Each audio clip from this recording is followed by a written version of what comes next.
through the gap, there's another street going down there towards the river, and it's Dominic Street, and there are more of these kind of houses there, and that's sort of the early 18th century, 1690, 1820 or something, 1830, I think is sort of the period for this. And in terms of religious buildings, are they like an important part, like yes. important thing that? Yeah, I'll tell because you. you didn't really talk to us about churches and things. Who was telling you about it? No. I said we haven't spoken too much about churches. Yes, I mean the city was divided into parishes, and they're all the names of saints. There's St. Mary, St. Luke, St. Catherine's, St. Dominic's. You know, I mean, and they're and then there are the two cathedrals, which are originally the Catholic cathedrals and now became the Protestant cathedrals. And one is the cathedral and the other one is the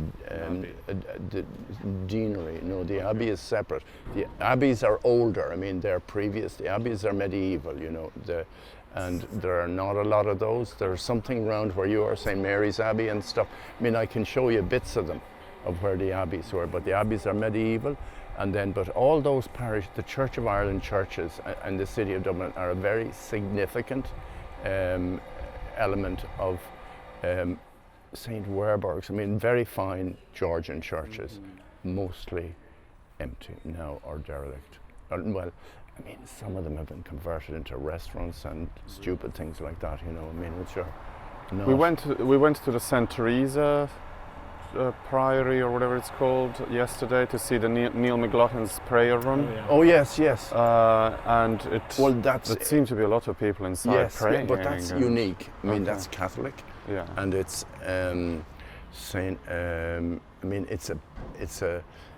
it's just off Grafton Street, which is the main shopping street or the better shopping street in Dublin. And I mean, there's a sort of devotional congregation that people from the suburbs would attend there, you know. I mean, it's that there are, I think it's priests, aren't they? It's run by the monks. Monks, yeah. Yeah, there are monks. Yeah. They live there and. Yes, yeah. I mean, but the Catholics are very much in the minority, you know. I mean, I can tell you a thing or two. Really? I mean, in terms of buildings. Oh, in terms of buildings. Yeah. I mean, they lost their buildings in the Reformation, and then they built. I mean, in the 19th century, they built a cathedral, but they called it a pro-cathedral because they didn't think it was good enough or big enough or whatever, and they bought Merrion Square, and they had planned to build a Gothic cathedral in Merrion Square, but fortunately didn't have the money.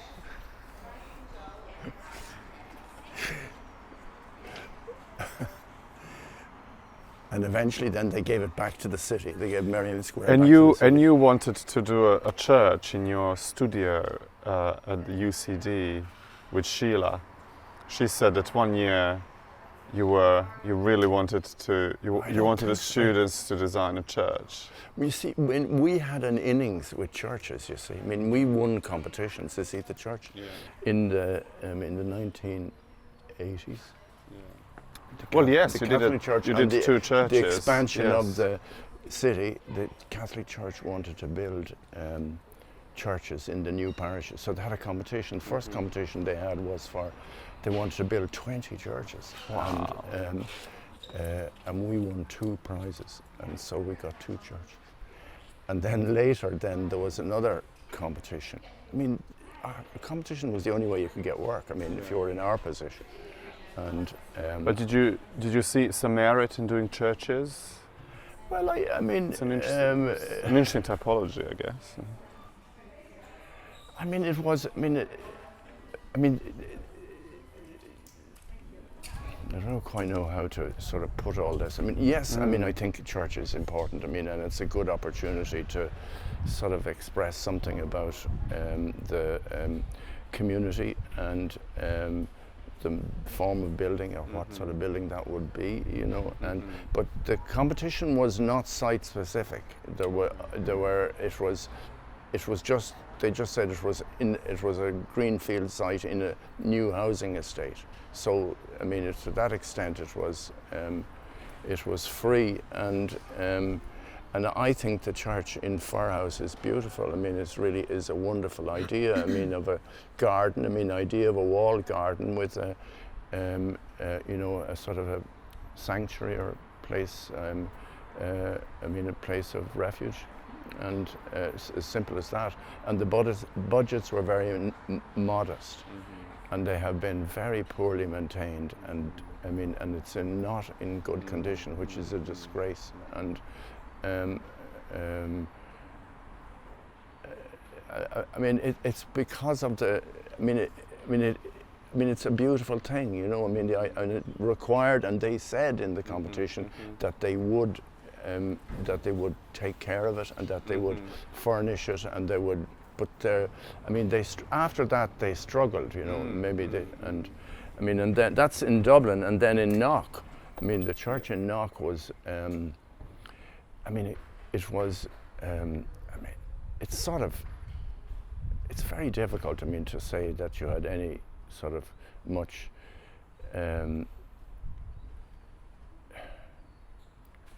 mean, what can you say? I mean, it is a huge place of pilgrimage. I mean, it's sort of it's like Lourdes in Ireland, or La Salette in France. I mean, where, particularly in the summer, country people in their thousands go to, and they had a big bruiser of a basilica built there, you know, which was,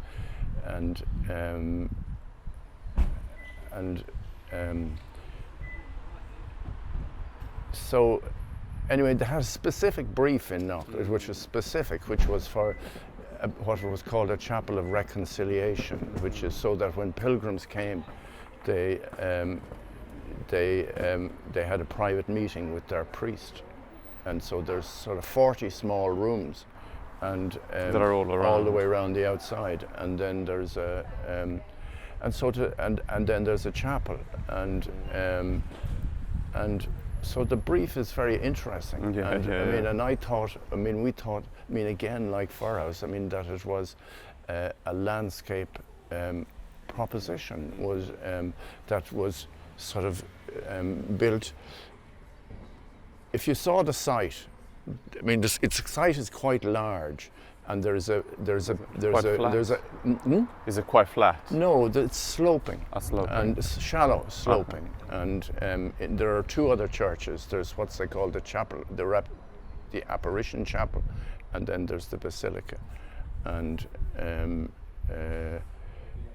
but there's a way of the cross around the perimeter of the site, which is marked by 14 white crosses, telegraph poles painted white, which seemed sort of wonderful, and so we used the opportunity of putting the building into the ground and making a courtyard and putting a glass roof on it, and then to supplement or to strengthen the landscape. So so it's and I did a wonderful sanctuary in it, which they tore out, and I said it publicly, and it's been replaced by some kind of commercial Italian factory designed image of whatever. Are you on the We are, yeah. house tour? Yeah. Are you on the house tour? Yes. Yeah, come. And is there a muse typology in Dublin? Muse typology. Yes, There is, which is really important. And there are there are small streets, but they're all Because usually you would expect at the back of these big, beautiful sort of Georgian houses to actually have muses for horses and coachmen. all that. Yeah. I mean, I'll show you elements of it. I think we'll go to the Phoenix Park. I mean, these areas, I mean, no matter what they say about the social history of it, 30 kilometers an hour. You see, this is more of it here now, and there are maybe only just that number of houses. Well, there are sort of, you can make your own judgment, but I think these houses here are the rest of Dominic Street. You see, this is all City Council. That's Dublin City Council housing, and this is more recent Dublin City Council housing here. I mean, you see, we can't go there now. We can't go to, but I'll have to find a way around there now. I'm not too sure that I can go. What I want to do is go left. I mean, and to show you Parnell Square. This is, I mean, she referred to Gardner, you know, and this is part of the sort of important planning of Dublin City.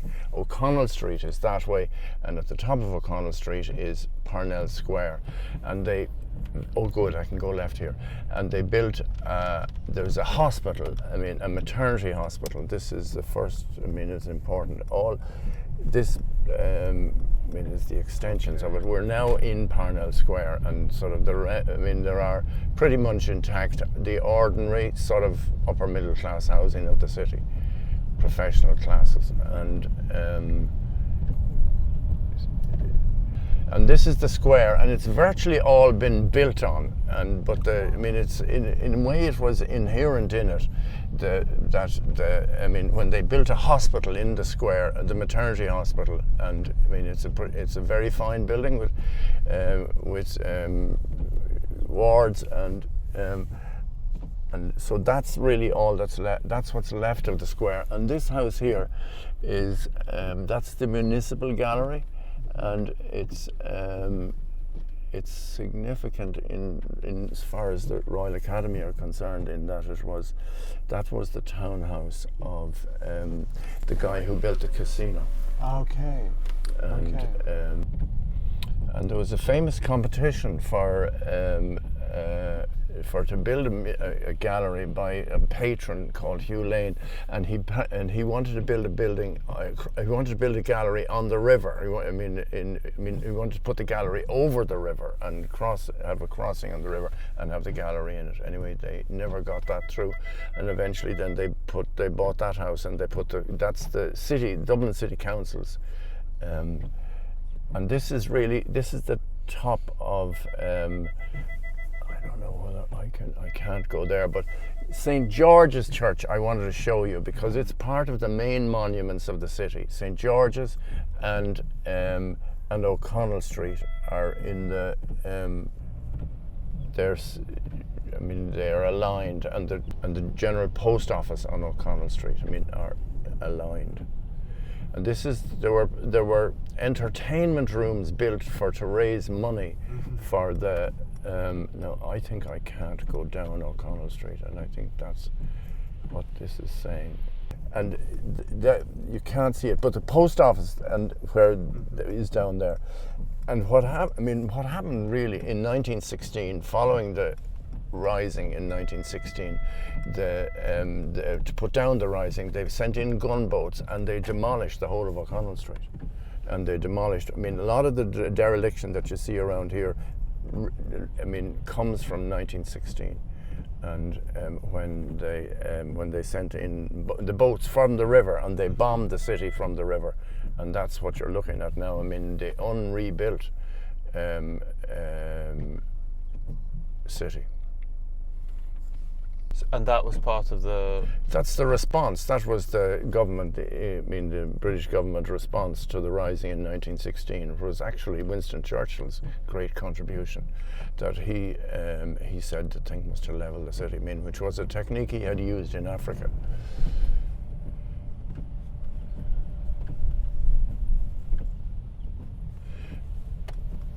Now, this is good. I can get up here. This is North Great Georgia Street, and this is another good street. Oh yeah. And I don't quite know, but there is a lot of this in my lifetime. Has been converted back. Some of them to houses, some of them to offices, and some of them to public institutions. And I mean, They really are institutional in scale. It's surprising that in the Henrietta Street there aren't more institutions. well, just the lawyers, you know. Yeah, and just the then lawyers on the top. This is a famous boys' school now, the Jesuit boys' school, Belvedere College. And I mean, by obscure means, I can get to where I want to go, which is to the Phoenix Park. And we've just seen the top of O'Connell Street. But that tower then sort of stands high on O'Connell Street. I mean, from O'Connell Street and from Trinity College, from the Parliament, you see that tower. You see the tower of St. George's. Parish churches that I mentioned, St. Luke's, St. Mary's, and the rest of them. They're all smaller but significant buildings.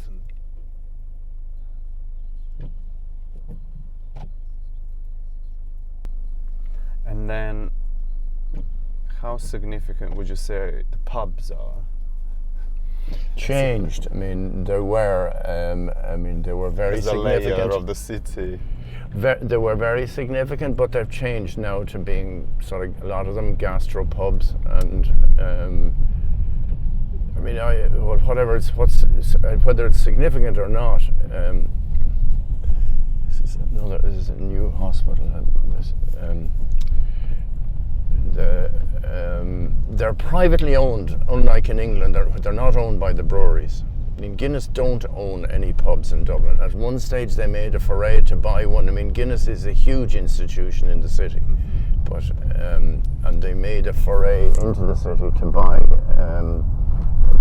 to buy some pubs, but then they gave it up as a bad job, you know. And so they're all landlord resident over the bar on the ground floor. But surely that makes it more part of a community, or. Well, I mean, it's yes. I mean,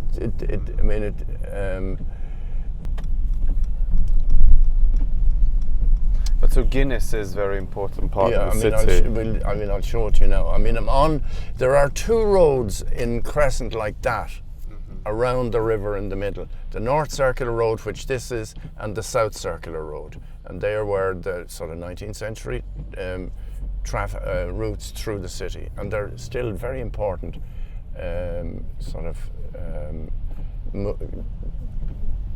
roads, but the North Circular Road, this road here, ends up in the Phoenix Park.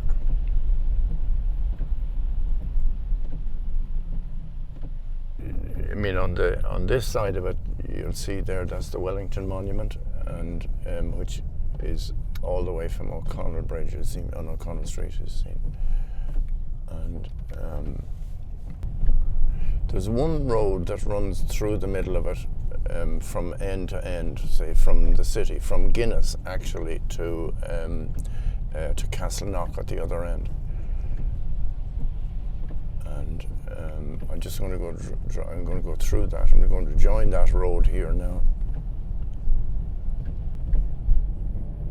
And at the intersection in the middle of the avenue, there's a monument to the Phoenix Monument. And off the Phoenix Monument, there are three houses.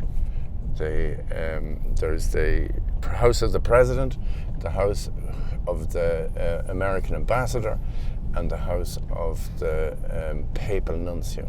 And the state has recently in modern times, has acquired the Papal Nuncio's house, and it was in that garden of that house they planned to build a house for the Prime Minister.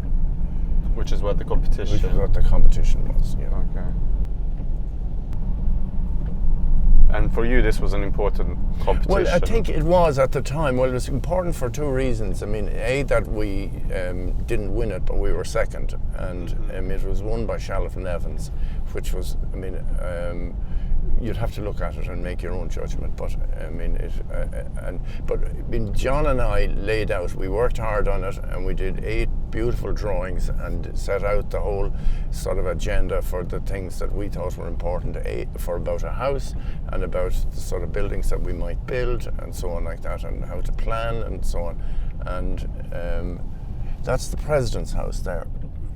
And that was the Viceregal Lodge, I mean, in British times.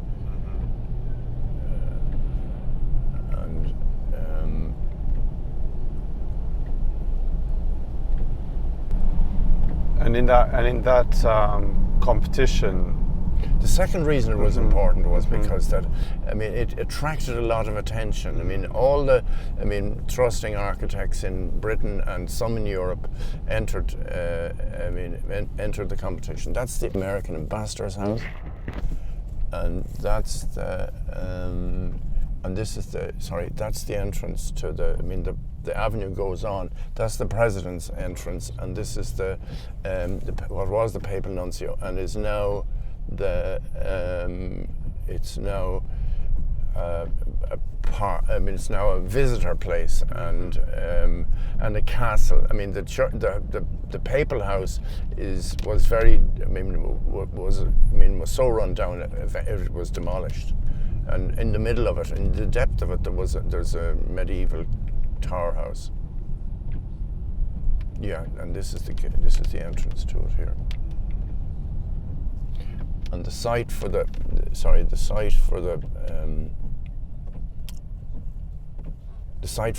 house for the competition. Well, I mean, this was the site that was set for the competition, and they wanted to build two buildings. They wanted to build a house for the Prime Minister and a state guest house, and it involved the planning of all this, and that was the site of the existing house. And that house, the ruins of that house were there at the time, and we put the house out there in that garden there. That's where our house was, and then we took the walled garden here. For the other house where we built the state guest house, and that's a 3-story building. I mean, it's pretty substantial. I don't know whether I can get in there or not, or whether we even want to. You see, there's a walled garden there, and then we put the guest house at one side of the walled garden, and then planned sort of a fruit and flower and vegetable garden for the to go with both houses, with the guest house and the public house. But this is now. It's a recreation place for visiting the park. Everyone's running for the park. And so it's sort of, and the garden is restored, or the wall garden is restored. No, I think we get a sense of it. It's interesting. I never thought the scale of it is fantastic. Yes, exactly. Yeah. I didn't quite imagine the site. I did look at the project, and I didn't quite imagine the site. Yeah. The way it is.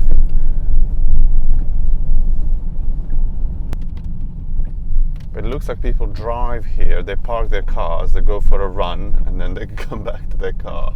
Well, they're pretty, it's owned by the state, not by the local authority. And so it's administered by the Office of Public Works, and they're very tough about it. I mean, they put back the gas lamps, and they restored they put them on. I mean, they had taken the Phoenix Monument out of it, they put the Phoenix Monument back in the middle of the traffic, and so on. So the maintenance of it is pretty good.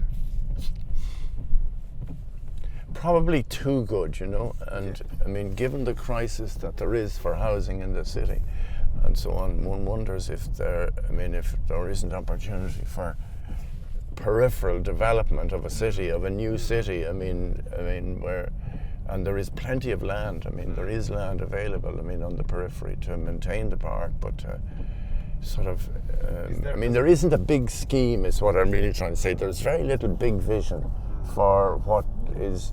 I mean, the demands are astronomical for housing in Dublin, and for the expansion of Dublin. And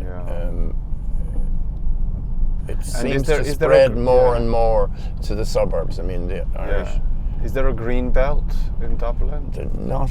I mean, if there is, this is it.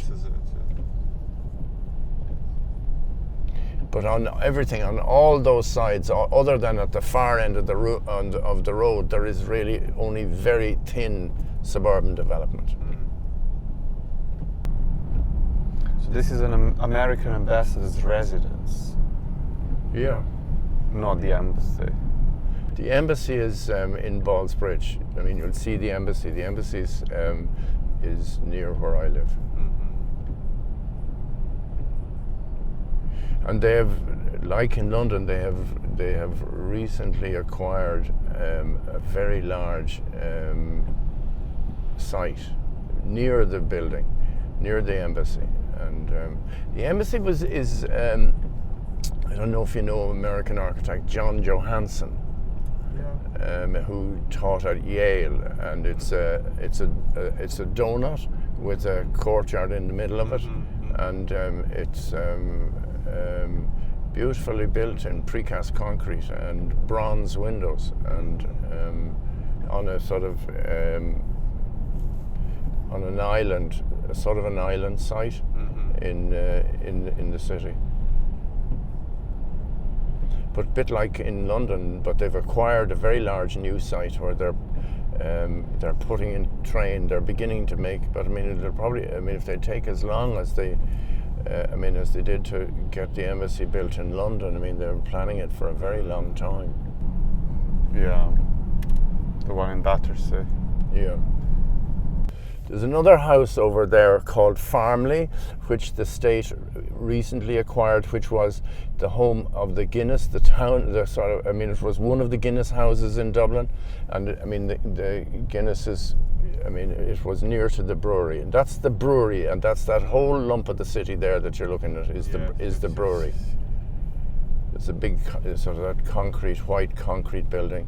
And then there's a modern, that's the modern brewery on this side, and then there is the, and then there's the you see there's a visitor centre on top of some of the brick buildings. But there's a whole corner of the city that is taken up with the brewery. And Paolo, this is the train station. yeah, that's the train, and that everything you see there is Guinness. Yeah. Yes. Yeah. No, we went to Cork. Oh yeah. We went to Cork the day before. Yeah. Yeah. 2 days ago. Yeah. That's since we last met. Yeah. So we looked at the CIT. Yeah. But no, we walked past it. We went to the train station. Okay. Yeah. Now I just want to. There's the view down the river. Right. You've probably seen this anyway. Because that's where you're. Yeah, we spent about five hours, I'd say, at the CIT. Good. It was really. What a what a project. There's a lot in there. There's 6 different commissions. Yeah. There were all competitions that we won in sequence. So each one was open competition.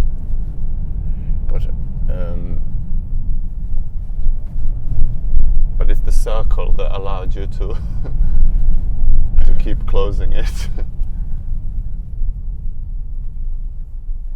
No, it makes sense. It does make sense as a.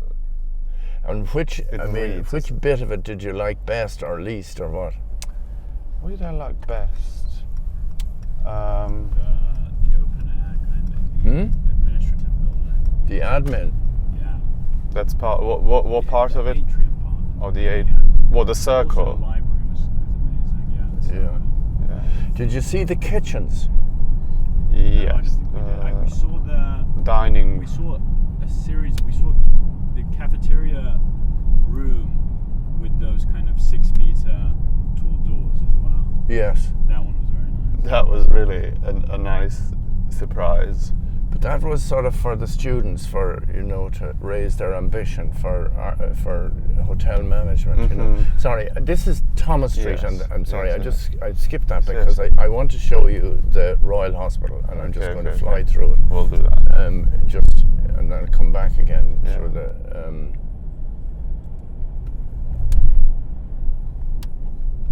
That's the hospital there. That's the Royal Hospital.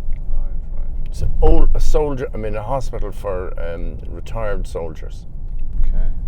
And we are now again going we're going west. West, yeah.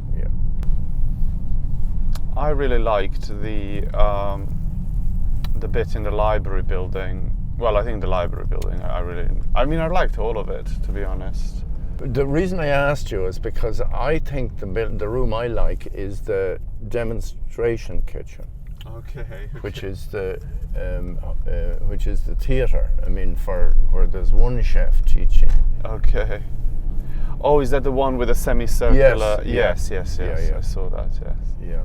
It was sort of cut off. There's some summer schools of English, I think, happening. Okay. Oh wow, this Now, is amazing. Yeah. and this, yeah. I mean, and there are other military buildings associated with it. We can get out in a minute, but I just want to give you an idea of the. But so this isn't the hospital anymore. This looks is like the an Museum of Modern Art Modern now. Art, yeah. Yeah, and I'll show it to you. But the river is down there, and that's the gardener's house. And I mean, this building and this whole of this site lay vacant from 1922 when the British moved out, and until the 1980s. It's 22. So for 60 years, and it was used as a store for furniture for the Office of Public Works. That's the chapel, that's the dining hall, and that's the master's quarters there. And the garden was in ruin. And then the other thing that happened was the railway went in there and cut the gardens off from the river. They lost the connection when the railway came in, but and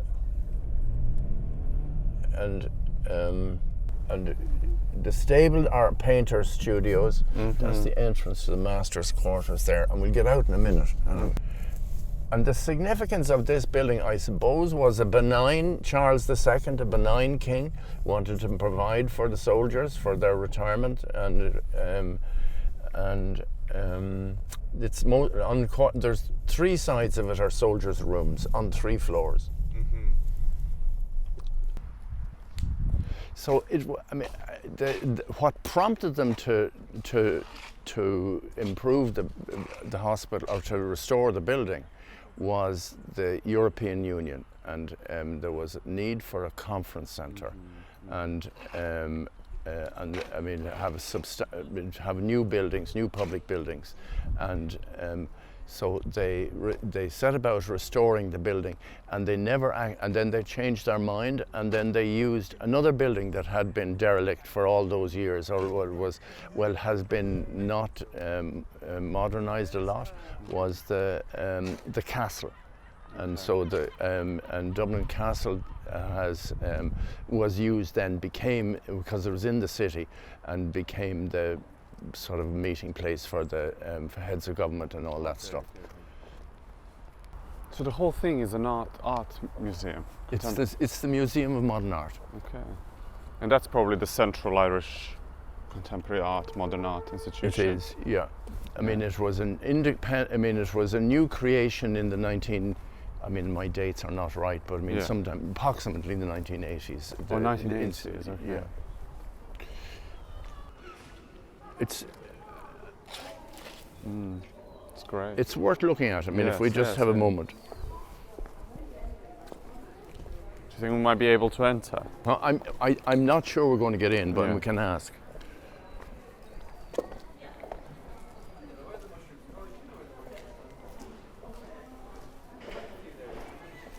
Well, in the end, we didn't really get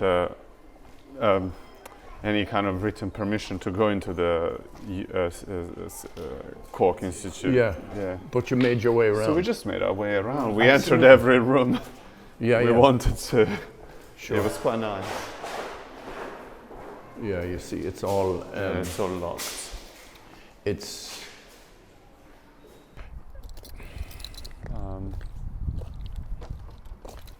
Do you think you were ever influenced by art? Yes. I mean, sorry. I mean, yes and no. I mean,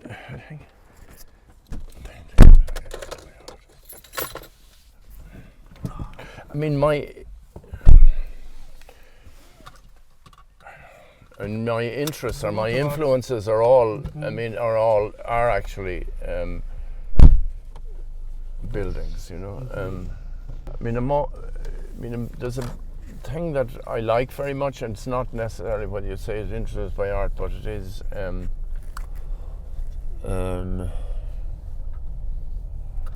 in Cambridge. Sorry, I just want to get out of here. In so much of architecture education nowadays, the references are art. Well, Neil tells me that he feels very alone or isolated in oh, sorry, I didn't mean to. I thought I could go around this side, but I can't. But did you ever look at art as a kind of source of some kind of understanding or knowledge, or that you can then apply? Insofar as what was happening in Europe was things that we learned from, in the early part of the century, were also closely allied with painting, and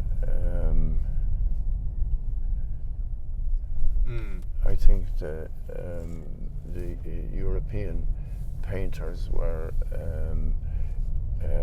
talking to architects, and architects were learning from or looking at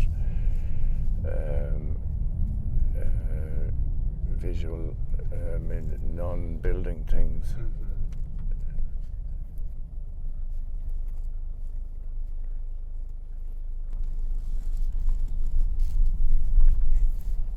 And did you ever find any, like, let's say, inspiration or some kind of resonance with, like, film? Like film as an art form?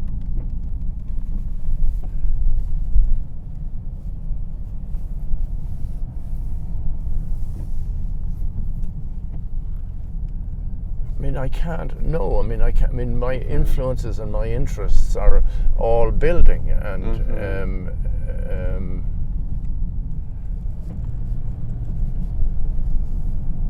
and cities. And landscape.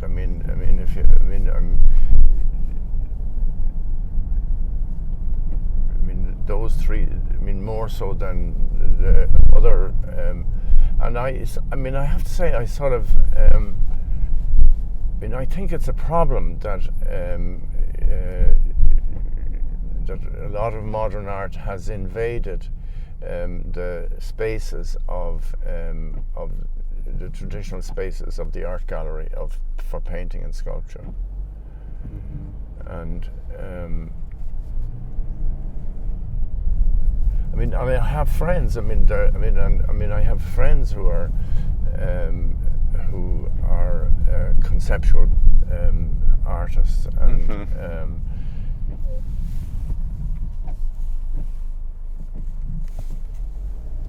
sorry, I just want to show you about. I just want to. I'll go through here. So there's Guinness on the left-hand side. And Guinness on the right-hand side. And right-hand side. And then church in the middle. Our office is down there.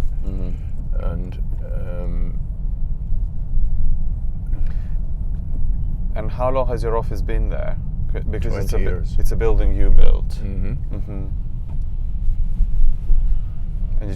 we had been sort of, we had been in 3 other locations. We had in 2 other locations. First of all, we were on Dawson Street in a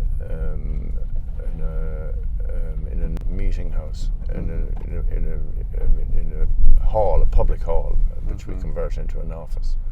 And then we were in. We were in the Muse of my house, and we bought a Muse house opposite, it was all the time when we were trying to get a house. We were trying to get an open plan where we had flat where we could get, and so we were sort of. It's actually 25 years. That we were trying to trying to find a building and trying to find a site, and then being encouraged to build a bigger building, and so. So you developed the site. Yeah, we yourself, bought the site and built the building. Yes, yeah. We needed we needed an office, you know. We needed and we needed. We were sick of people going in and out of rooms and so on like that, and small rooms, and we needed, and so that's. We had done an exhibition in one of those buildings, in one of the Guinness buildings, and we'd done. There was at a certain moment there was in the 80s and 90s there was every 4 years there was an exhibition of modern art in Dublin, and called the Rosk exhibition, and we did some exhibitions for we did rooms in the National Museum, and we did rooms in the brewery here in one of those brick buildings, and so we knew this part of the city. It was there. It was when people didn't think of building here, or didn't think of. This was working class Dublin, and people didn't come into this part of the city. So we bought. I was a builder's yard, so we bought a builder's yard, and it could have been a single building, a single-story building, but the city council said, "Why don't you build more? Because we think, there should be development in this side of the city." That's all. Now this is St. Patrick's, this is Christchurch, and St. Patrick's is around. Have you seen these? No. Yeah, we've been here. Yes, we've looked at your project here. You've seen all this then? Yeah, we've walked past it. Yes, a few times. Yeah. Sheila also said that at some point you gave her space to make exhibitions as well. In Dawson Street. Yeah. Yeah, that's right. We were tenants of the Bible Society. Okay. And the Bible Society were also the previous tenants were the Conservative and Unionist Party. Had the meeting hall, and that was the hall we got for our office. Okay.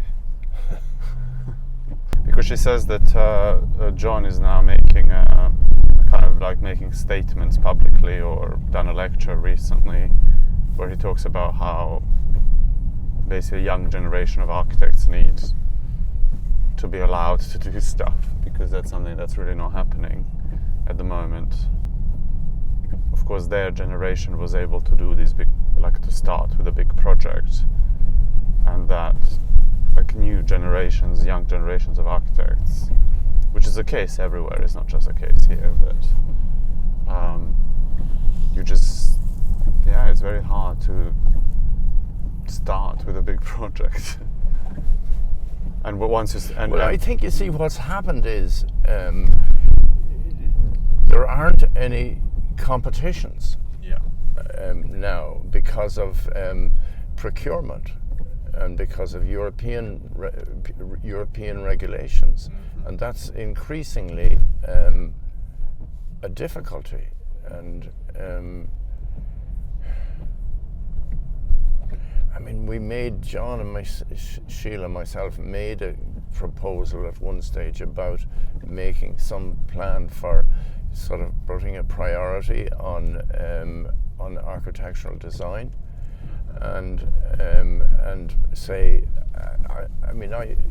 sort of examples that were, when Heseltine proposed projects, public projects the city in, say, Liverpool and so on like that, where they prioritized the building, and as opposed to the tender for services, for professional services. And the government were very reluctant to listen to any of that kind of modification. Now, whether it's Europe or not, I don't know. And it's very easy for public authorities to design and build, and maybe it's also the scale of projects that design and build is where the contractor is calling the shots, and Well, it should. I mean, design and build should make it easier for younger practices to, without experience, to design, because it's actually built. The detailed design is developed by the contractor. So, but contractors don't employ young architects. yeah. So there was a row of these houses that looked like they're missing a few stories.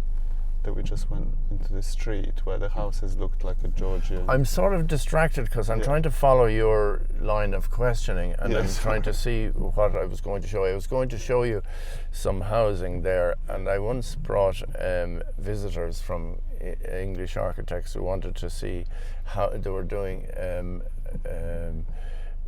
They brought students from I think it was from Cambridge. Cambridge students came, and they asked me to arrange the tour for them, and I did. And I asked Maurice Craig to speak to them about the city and about the buildings and the sort of what stuff that I've been just showing to you.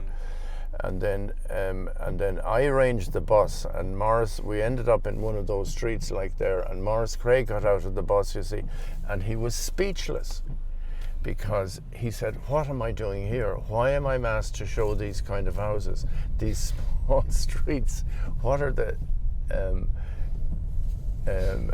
I'll show you specifically what Maurice said. I mean, why he was and I remember Christopher Cross was laughing. Yes, I mean, he was terribly amused by the nonplussed. That Maurice was nonplussed because he didn't know he didn't know what to say about these kind of houses you're talking about. That story. Yeah. Well, I'll show you. You see. My story about this. The first job that I ever did in the office is just up here, and I'll show it to you now. And this is where I brought Maurice. You see, I brought him to show because I thought that I needed to get a star to show the visitors from Cambridge. But anyway, Maurice didn't think that this was grand architecture, and that wouldn't be sort of things that students of architecture should be looking at, that they had nothing to learn from knowing, understanding, thinking about a street and about terrace housing and stuff like this, all this sort of stuff here. But there's sort of, these wonderful small streets, you see, and so there was an accountant came to the office one day, and he said he had bought one of these houses, and he said, would we actually I had written about them, and there was the Institute of Architects were doing a thing about Dublin, a city in crisis, and they asked me to write a chapter for it. So I wrote a chapter about this section of the city because I knew it, because I had done I'm on Lombard Street, which is down here. Sorry, even I'm lost in it, but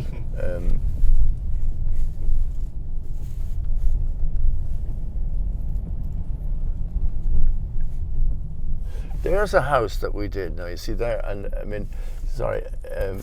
that's for Louis Le Brocq, who was really a lovely. He was a very important painter, and the corner one, and he bought two houses, and his and the main thing he wanted to say is he said he wanted no furniture. He just wanted rooms. Okay. And nice. Space. Just wanted rooms. How about that? Isn't that a wonderful brief? That's a great brief.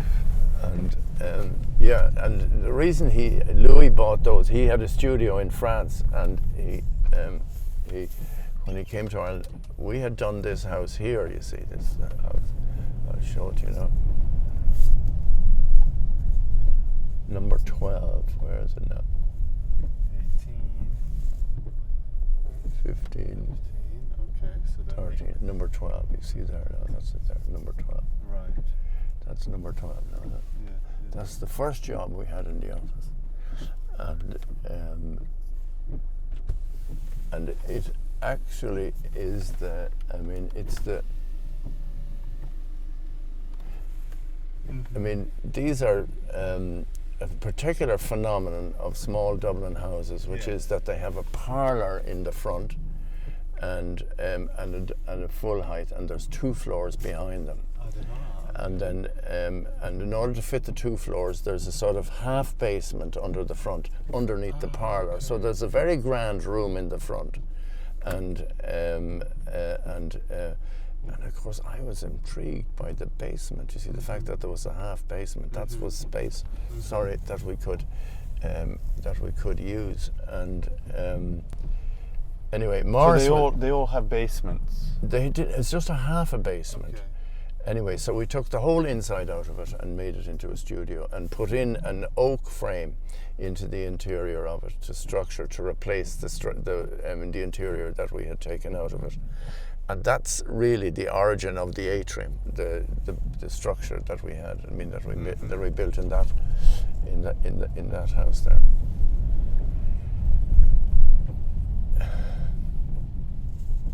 And you're talking about Kahn, you know, and Kahn. So there's a house here.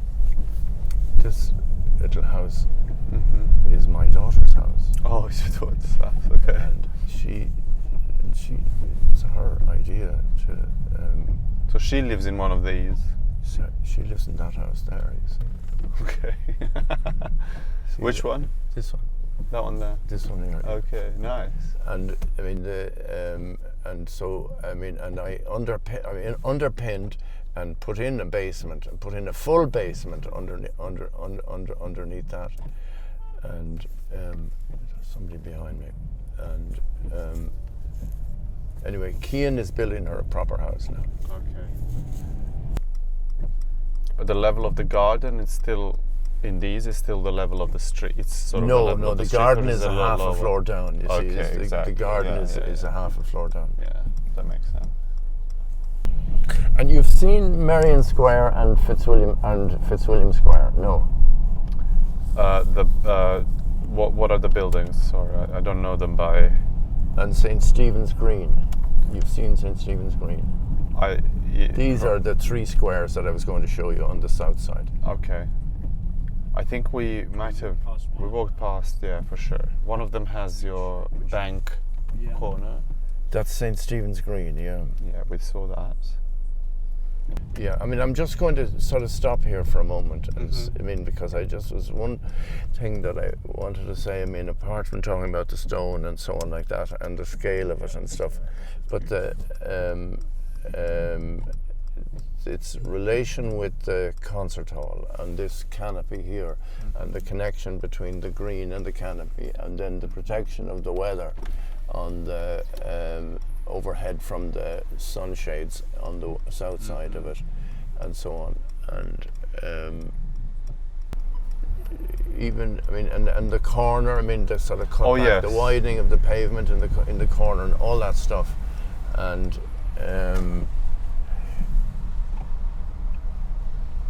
And we had a bigger scheme to go all, to take that building went all the way, and we incorporated the red brick building in it, and then politics overtook it or something, and there was and then that was withdrawn. The government offered to cooperate between to get so that we could make the connection, so that people could get to the concert hall, and anyway. And what's the black stone at the base? That's Irish limestone. Right. I mean, as against English limestone. I mean, that's the black. The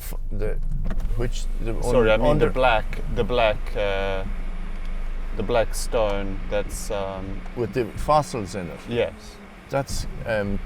That's Carlow limestone. Okay. And it's really very beautiful stone, and it has all in sort of incarnations. There, it's bush hammered, you know, and it's sort of not polished. But polished, the fossils are fully revealed, but it wasn't appropriate.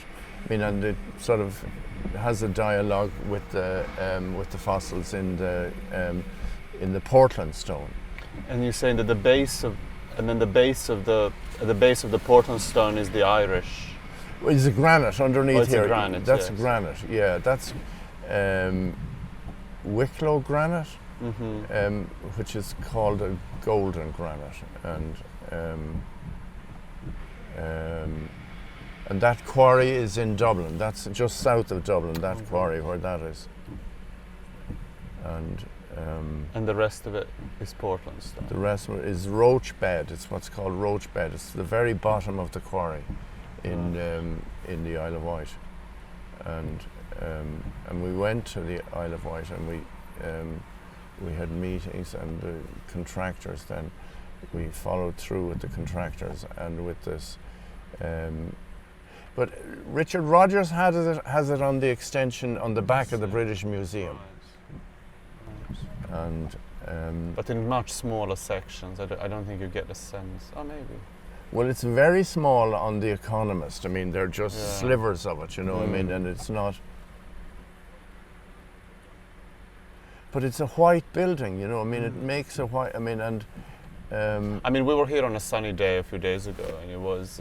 Well, you have all the was very shadows bright. and the light Yes, on it, yeah. and so forth, you know. Yeah. And I like the fact that they don't put curtains on it, you know. I mean, that they feel comfortable with the scale of the opening, you know, for the. I mean, which is not sort of much bigger than domestic, you know, in Dublin. And then I'll just. And I like the detail between the detail that kind of amplifies the structural grid, the slit alongside the structural grid. And I mean, it's very carefully worked, you know. I mean, very and time taken, stainless steel. I mean, then the windowsill and on the sort of. That's a restaurant. I mean, there's a ground floor. I mean, I'm not quite sure what these people are using it for, but it was a stainless steel and then drainage and so forth. We lost the battle for ventilation, you know, for natural ventilation a long time ago. I mean, and the state agents were very wouldn't. I mean, they said traffic, noise, you know, and so it's mechanically ventilated. Okay. And I mean, that just comes down from the tablets from heaven. You just say, and we fought it once. I mean, we fought it on another building. We fought, so there wasn't. Ultimately, there was not. I mean, it's on a busy corner, right? You know, it's okay. But the detail is remarkable. We will really appreciate it. It's very nice. I mean, it's sort of and the window. I mean, it's fully worked. That's what I think. I mean, it's sort of, and the references I've said. I mean, are the Mellon building. I mean, where I cut the corner, or where the corner was. That's what I thought. It's the Mellon building. Yes, and absolutely. Then an Altos building in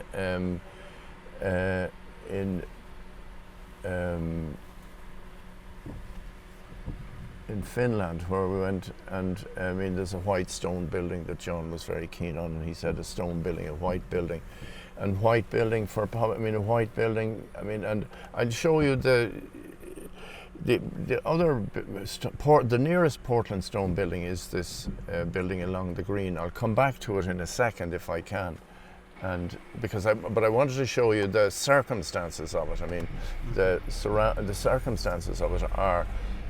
This passage, this entrance here,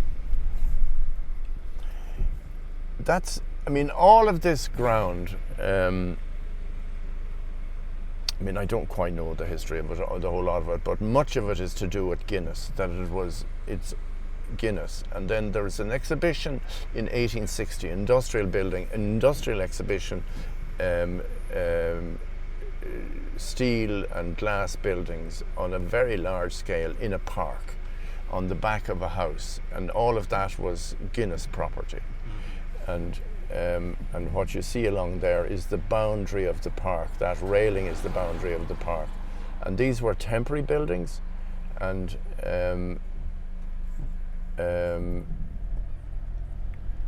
I mean, whether that influences, but I mean, I was trying to get to here because this building here, what you see here is 1930, 1932, 1934 front that was put on the temporary buildings of the exhibition behind it, and that's University College Dublin, and that's where I went to school.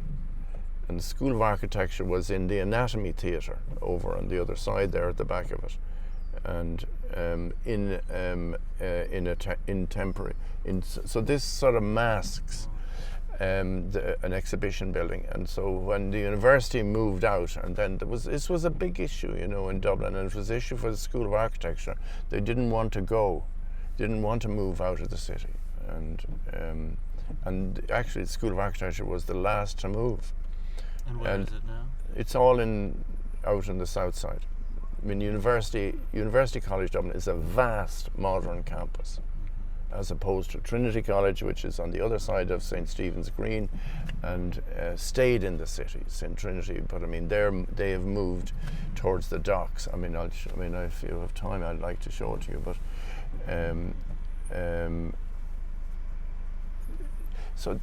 and these buildings here are mostly vacant now, and the government. So what they did was they took a lump of it in the middle, and they gave it to a concert hall. They made a concert hall, and there's a concert hall behind the middle portico of that, and that we were trying to get to make a to come to the entrance here, to the entrance of the concert hall. There's the concert hall is there. And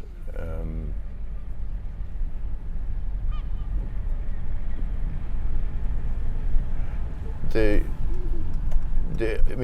thing that we were looking at was Ivy House, which is the Guinness townhouse on St. Stephen's Green, and I would like to show it to you, but just talk about the stone, you know, about the business of Portland stone in Dublin. I mean, these are sort of nondescript stones from Portugal or someplace like that. Who knows what that stuff there, that white stuff there is. And but also with the granite base. I didn't see the granite base on that there. The granite is really, is a substitute. I mean, I'll show it to you in Leinster House. I mean, I'd like to show it to you in Leinster House in a minute, to show you. I'll come around by Leinster House, because that's really, you should see that. I mean, and it has a granite front on one side and limestone, Irish limestone on the other. Irish limestone is a pretty chilly, cold stone. And but I mean, there are, so I'm not sure about it, you know. Shelley has a limestone building on and I'll show it to you on the other side of St. Stephen's Green, which was a kind of, I'll show you Shelley's two office buildings in Dublin now. And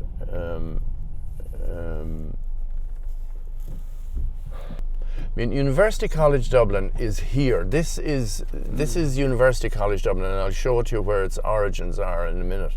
And it's a lot of it is to do with the gardens that are at the back of that, you know, and at the back of this Guinness house. And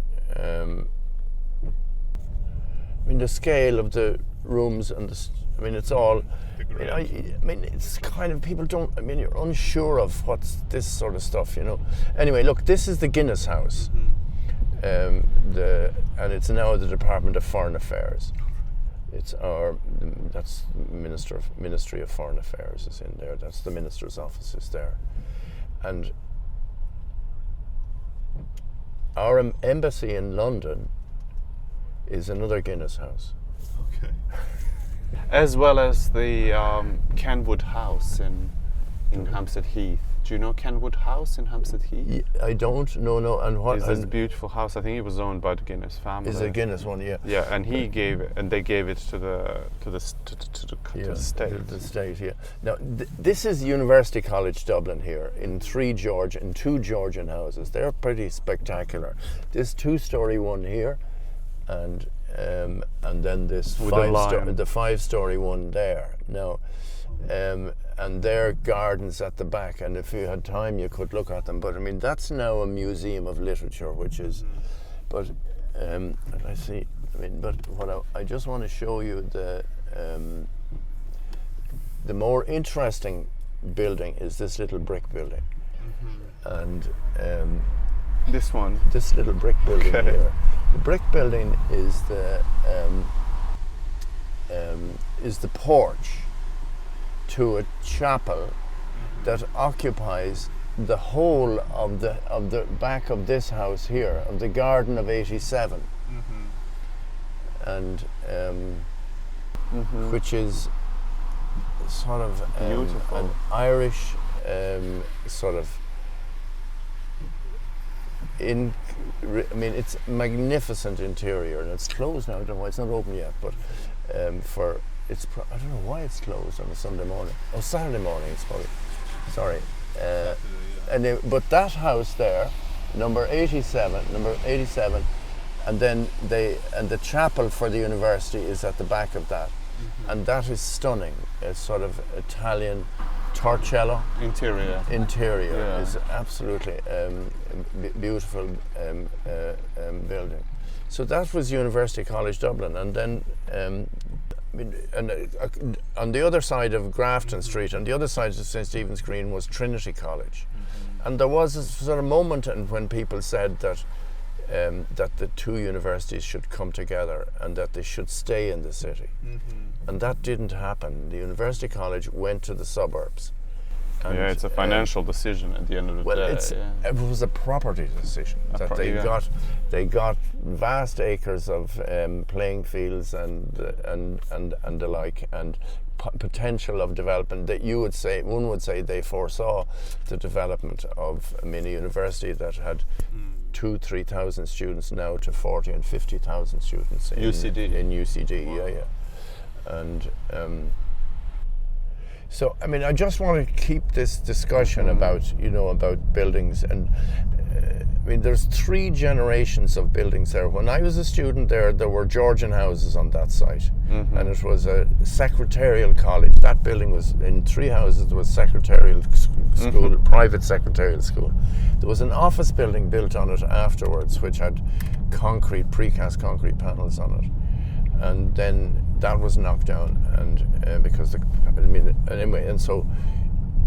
so that was our opportunity. There was to get that corner, and then. When was this built? That's about 5 years ago. Okay. 6 years ago. And it was taken immediately by Air. It's not that old. No, it's 5 It's not years. that old. Yeah. Okay. I was gonna say it looks very new. I mean, it looks so Well, it's well I mean, maintained. the stone is so hard. It's retained. There are no marks on the. Sorry, no. I actually want to go left here, and I don't know whether they're going to let me in here or not. Will you let me in? Yeah. I want to show you Leinster House. The Shelburne Hotel, you should know. It's a wonderful place on the corner of St. Stephen, there. But anyway, and this is a lovely building. Actually, this is it's a purpose-built office building for the state, and for the Free State. It's one of the first public buildings that they built. And it was built by the office of those people that were in our partners in Cork, Boyd Barrett, Murphy O'Connor. And Boyd Barrett was, it's a really good Art Deco interior with timberline corridors with glass above the timber, to light, borrowed light in the sort of English tradition, and it's been beautifully detailed and so on. But then here, this has always been the centre of, here in Kildare Street is the centre of, what the hell is going on here? They're not going to let me go left here. I wanted to go left, but I don't know what they're going to do with me. They're going to let me go down. I didn't think we could go down. Look, this is Leinster House. And there has been, since it was built by the Duke of Leinster in green fields, and the other side of that house is centred on Merrion Square. Is that where we were That's the other day? the Parliament. Ah, there's a yeah. Is that where we were? Close to where we were the other day. Yes, yeah, exactly, Yes, on yeah. Marion Street. Yeah. I don't know what's going on here. I thought I could go left here into Moser Street, but wait a minute. Well, look, I just want to say that's the National Library, that's the National Museum, which were built in the 19th century on either side as an extensions of the Leinster House was. I mean, it was. Sorry, I mean, I don't really know the whole history of it, but I mean, it's Yes. see, they've blocked it off there. But look, what I wanted to show you was the the limestone. Okay, That's yes. the limestone there, and The Irish limestone. that's Irish limestone on this side, and the other side is Wicklow granite, and I'll show you that in a minute. Okay. And then these are a mixture of other stones, but that's the National Library and that's the National Museum, and they sort of are built on, I mean, overlooking the courtyard. And the Parliament meets in a lecture theatre on the right hand side. I think that I can keep going. I just wanted to show you this side of the. I know whether they're going to let me turn right at the bottom, because they've shut that street there because of a demonstration. I should know more, but I don't know to be able to tell you about this here. But I mean, this is. The name escapes me, the architect, but he's the architect of a lot of buildings in Oxford. In Oxford. Yeah. Very ornate. It's nice. It's a private club, is what it was. It was built as that's the Kildare Street Club, is what it's called. And that's Trinity College there. Anyway, they're letting us come down around here. And so, I mean, the growth of the Irish civil service and so on like that, and has generated sort of office buildings in the vicinity of the Parliament, commercial office buildings. A lot of that, you know, what you see, and there's. I mean, the first generation of them are now being knocked down because they can get bigger planning, bigger footprint now, and so they're knocking those down and they're building. But mostly for civil service. That's, you know, in this area. And then this is Merrion Square ahead of us. And in Dublin, there aren't really so many buildings of, I guess, foreign architects. You know how, like, Berlin has had all the. Well, I should show you. There is an extension on the back of the National Gallery. No, sorry. I mean, the Leinster House is surrounded by these institutions which have history in why they were built. Sorry, this building here. You see, this is a commission to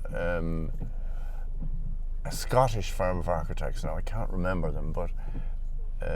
Sorry, I can't, and it's also Portland stone. But it's got sort of hanging sort of facades off the wall or whatever. You know, I mean, it's not an interesting building, I think.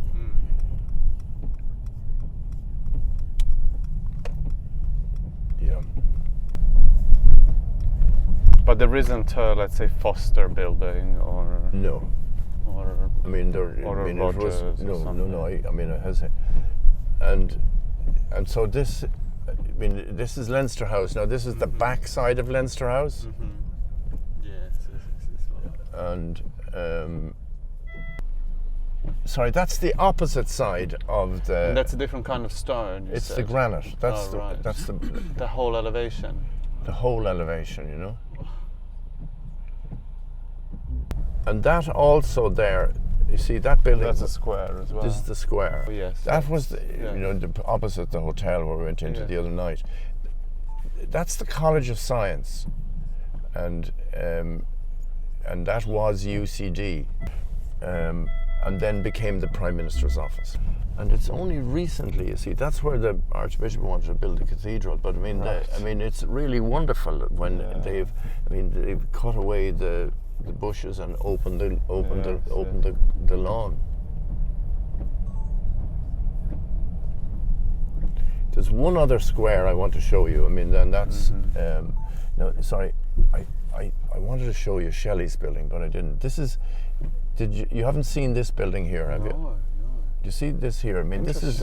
Yeah, it's interesting. It's really replicating the language, kind of translating. This is really sort of the centre of where, you know, I mean, there was a discussion or argument about the reconstruction of the city of Dublin, you know, and there's a famous. I mean, does you see that length? You mean the new building? Well, I mean, sorry. The state electricity company bought all these houses and knocked a row of terrace of Georgian houses, and then there was concrete buildings were built in their place by a firm called Stevenson and Gibney. Okay. And then the electricity company decided to redevelop them again, and there was a joint team between O'Mahony Pike and Grafton Architects. They won the competition, and they rebuilt the whole of this block in what is, you know, whatever you call it, the language pastiche or whatever it is on this front. And people are, I think it's only just opened, right? So one is not sure about it. Yeah, it looks very new. And but I want to show you the back of it. I mean, the back of it. Oh, it's open. I didn't think it would be open space. It is open in there now, and I'm going to go around because I want to show you the. So what? This is Grafton and someone else. Yeah. And but including this. So this is all one development. All one development, but I mean, and it goes way back. It's interesting because somehow it kind of goes from.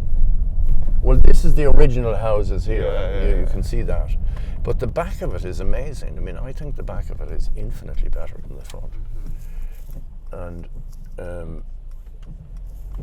but I mean, the front of it is to do with Dublin City Council Planning Office, and the back of it is to do with Shelley and Yvonne. Okay. And now look at that. Oh wow! How about that? Yeah, that's very Shelley and Yvonne. Yeah.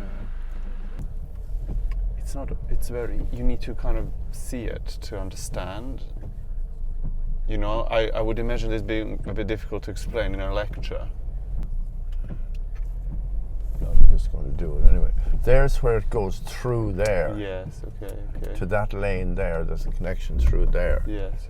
And there seems to be a connection through the other on the other side, street, on the other side. Now, I'll go around there in a second. And this is Scott's here on the on 3 blocks of varying scale, you know, pure Mies van der Rohe, bronze facade, and wow, the same detail as the Seagram. Yeah. That's quite something. See, this is 1, 2, 3, 4 story, 1, 2, 3, 4, 5 story, and then the big block in the back. It's actually called Museum Plaza. Well, it has been. That was the Bank of Ireland. The Bank of Ireland developed that, and that was for the bank. You know, who are their headquarters is in beside Trinity College in the Parliament building. But it's sort of closed off now because of asylum seekers. But and Shelley's other building, which is a limestone building, which is along the. Wow! So they really built. I mean, not quite a block, but kind of. It's the whole block. But then around a couple of buildings that. There are some buildings which remained, you know, are protected. So it's a real insertion. if I'm to show you Shelley's building, I better go around this way and I'll look at and I'll show you Fitzwilliam Square. Now, and that view is open in a clear day to the mountains, to the Dublin mountains, to the south. I'm just going to drive around it because it's intact and it's sort of, there are still family houses in this. They're very distinct, this in Fitzwilliam Square, because of that faces south, that faces north, that faces west, and the other faces east. I mean, there's the Mews Lane is there, and I'll show it to you. I mean, I just want to show you Shelley's building on Marion Row, and is that a new building? yes, it is. Okay. Yeah.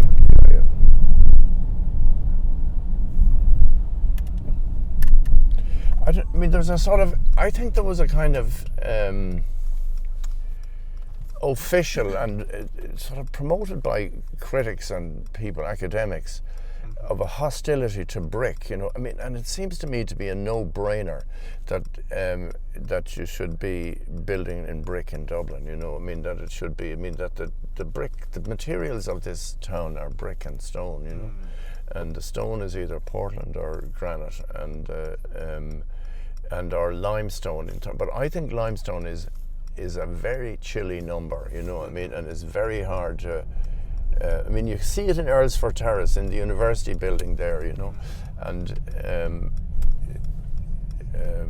there would be a certain hostility to using English stone. You know, they would think that you should be, and so Portland stone, which in state buildings, you know, I mean, the state building would want you to use an Irish stone, and. But I mean, you just look at the back of Grafton's building in Fitzwilliam Street, or the ESB. It's famously known as the ESB, it's Electricity Supply Board, the ESB, because of the controversy of knocking down all of those Georgian houses and then building this concrete building, which was something to do with Cadbury Brown. I don't know if you know an English firm called Cadbury Brown. I mean, who had concrete sort of building that sort of vaguely resembled, in precast concrete, vaguely resembled, the units resembled the size of a Georgian window with a brick arch over the head of it or something. And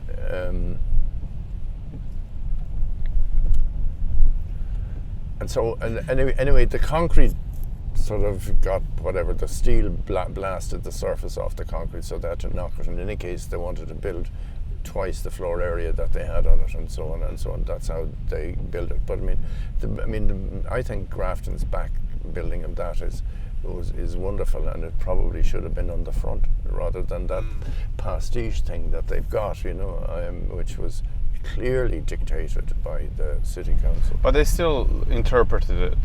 It was still a kind of version or an interpretation, it felt. It's this building here. Oh, you see this one? The grey? The grey one. Yeah, I think we saw it the other day. That's brick sort of scale of stone. That stone is cut up to look like a big brick. Yes. And some kind of stepping sort of thingy on it, you know. But and little lines. Yeah.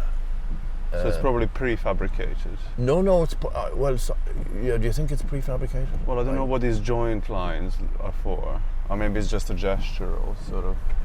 Yeah. But it's a very hard. I mean, you see it there now. Yeah. I don't know. Hard to say. Yeah. Hard to say. Yeah. Interesting kind of technique. It almost looks like concrete could look similar if you treated the formwork in a particular way.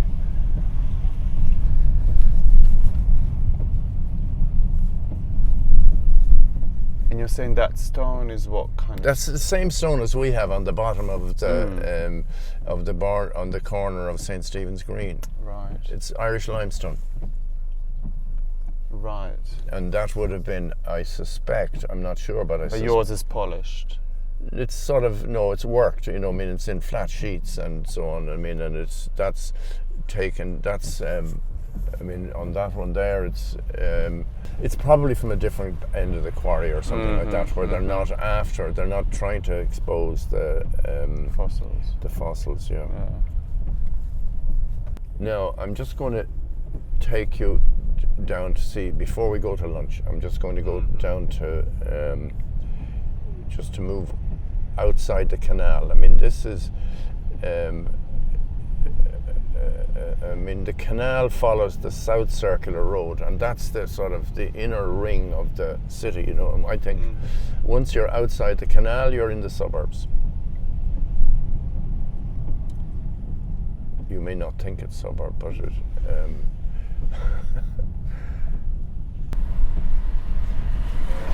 yeah, it's interesting you say that the single story with a basement appear like truncated to you, you know. Yes. But, I mean, there are other streets then. I mean, it's just to do with size of families and sort of prestige or whatever, you know. But I mean, there are lots of very lovely streets in this area here, which are now tree-lined and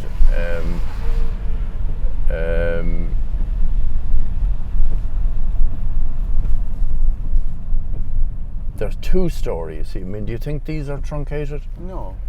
These are two-story over. I mean, that could do with another story, but given the scale of the door, I guess it's more the scale of the door and the window. But yeah, I mean, that doesn't look truncated. Yeah. These look a bit odd because they look, you know, they're raised up, so you would expect them to be taller. Like you'd expect them to be a bit like. Well, there are some of them. You see, these are 4-story. They're 3-story over basement, and some of them are 2-story. I mean, they're different developers. I mean, they're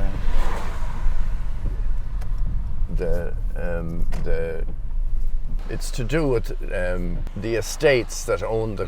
I mean, and so those estates no longer controlled or no longer exist. I mean, in the new republic, they don't exist anymore. But there was a thing called the Pembroke Estate that owned all this land here, and and they leased they leased sites to builders to build houses on them, and. I mean, you don't want to see it, but I mean, you asked me about the minor streets as well as the main streets, you know, and I mean, I'm going to go down this one here. You're getting very near to my house, but I mean, lovely, yeah. I mean, it's just, I mean, it's just a bloody mess what's happened. You see, look at this stuff. Well, this is messy, yeah. And then, I mean, I'm going to drive you through it. I mean, it's just chaos. And I mean, there's car parking, I mean, a roller shutter to go into your front door, you know. And this lane here goes all the way through from end. I mean, this is Heytesbury Lane. And this is the back of those 3- and 2-story stuff. But they sort of lost the plot, really, in the reconstruction of them, and some of them the muse is on the lane, you see, like the carriage gatehouse, and the groomsman is on the first floor. But well, that's surprising that they haven't developed into houses, you know. Well, there are houses, you see. I mean, and it's like, you know, you think it was. Okay, so they're just at the back. I mean, it's this kind of stuff. I mean, that's what the people want. They want a house like that. Do you understand? And or that's a cheap version of that, and then there's a big brick of granite, a big granite wall, and stuff. Yeah, this is a bit weird. And then this is so strange. a little house. These like are that this is inside strange. the house, you know. This is something I've never seen before. You've never seen this kind of garage lane, street, yeah, but when I mean, it opens, it's a house. Yeah. Because what I was expecting is that this is the back to the bigger houses, right? Yeah. Well, I'll explain it all when you see my house. Okay. And there's sort of you get a good. Now this is now. Oh, these are nice. What do you think of these now? These are, I mean, I think because they're so set in, they feel very comfortable because they're set in. they have a garden, you see. Yes, they have a garden. They're not. And No, these are very nice. Wow. and you see, it's the width of the street and so on, and Yes. and This the is trees this and, is very and, nice. and so forth. And the street is very wide as well. Yeah. And then there's another one. Then there's sort of larger, different developer, different gate posts and so on like that. Yeah. 3-story, and it goes on and goes on. I mean, there's a lot of this, and I mean, just to finish the story. So these about, will be quite expensive houses. These will be quite expensive because they come with all this land at the front, presumably. They're not cheap, no, that's No, for yeah. sure. And then this is the parade, you know, from the west. Right? This is the east-west. You know, this These is where are a we bit were the other. weird, Donny Nesbitt's at the other end of this street here, on St. Stephen's Green, and the football ground is down there. But I just this is I don't know. Why am I showing you this? I mean, there's really not much to see here. I mean, I'm going to go back. I wanted to show you. The last thing I'm going to show you is the American Embassy and the football stadium. So, I mean, what was my pub when I was a student is now a rugby pub. Okay. No, but it's wonderful. I mean, it's sort of invaded by the French and the English and the Welsh and the Scots, and they come here in their thousands, and so they walk. The crowds. They walk to the stadium. Lansdowne Road. It's got another name now, you know, and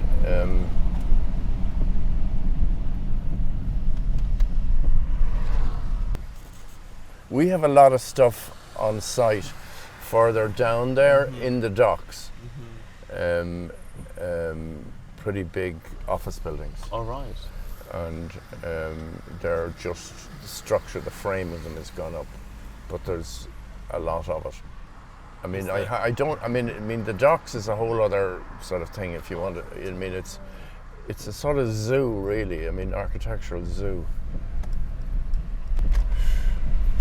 And is that most of your work in the office at the moment? Is No, we're in schools and hotels, and yeah. Now, this is the American Embassy here. The railings are relatively recent sort of instruction, I'd say, from the State Department to because of demonstrations and whatnot. It is a beautiful building. There's a courtyard in the middle. Yeah. I mean, it's a shame that the windows are reflective. And it's a shame that they're painted. I mean, they're bronze. It's the bronze windows. John Johansen was a good he was professor at Yale. I mean, it has endured. I mean, it hasn't moved.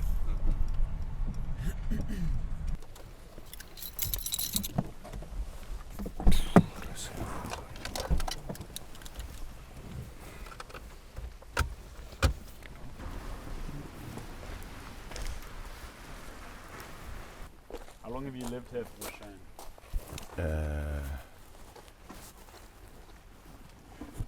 35 years. Long time. And has the area changed? Totally. Yes. It's beautiful though. I love the street.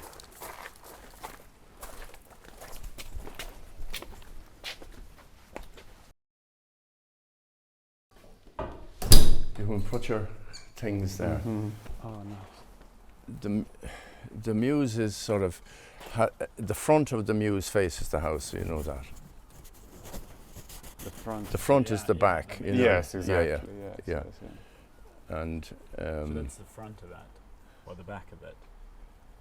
yeah, that's the back, but it has a sort of architectural front. I'll show you.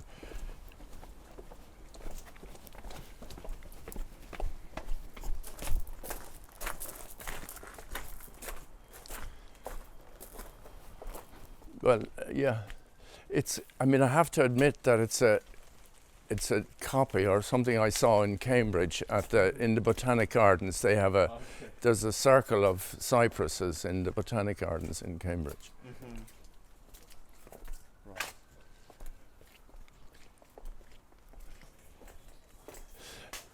I mean, when we came first, this was, the ground floor was here, you know, and there was a shed here, you know, so I went out. We might have eaten out here, but it's,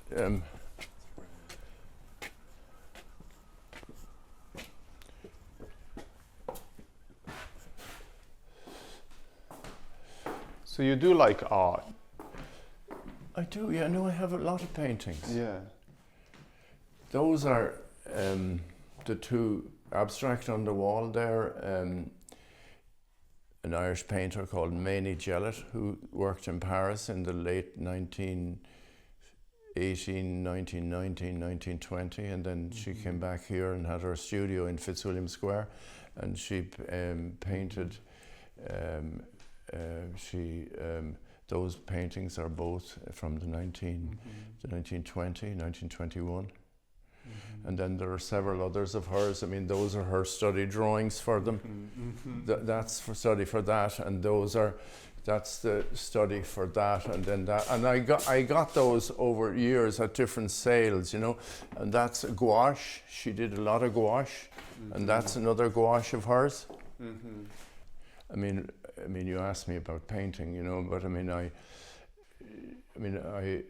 think that that period, you know, in Ireland and in England, I mean, the period, I think it's the continental influences and then the English painting, I think is a great sensibility. Of people like Roger Hilton and William Scott and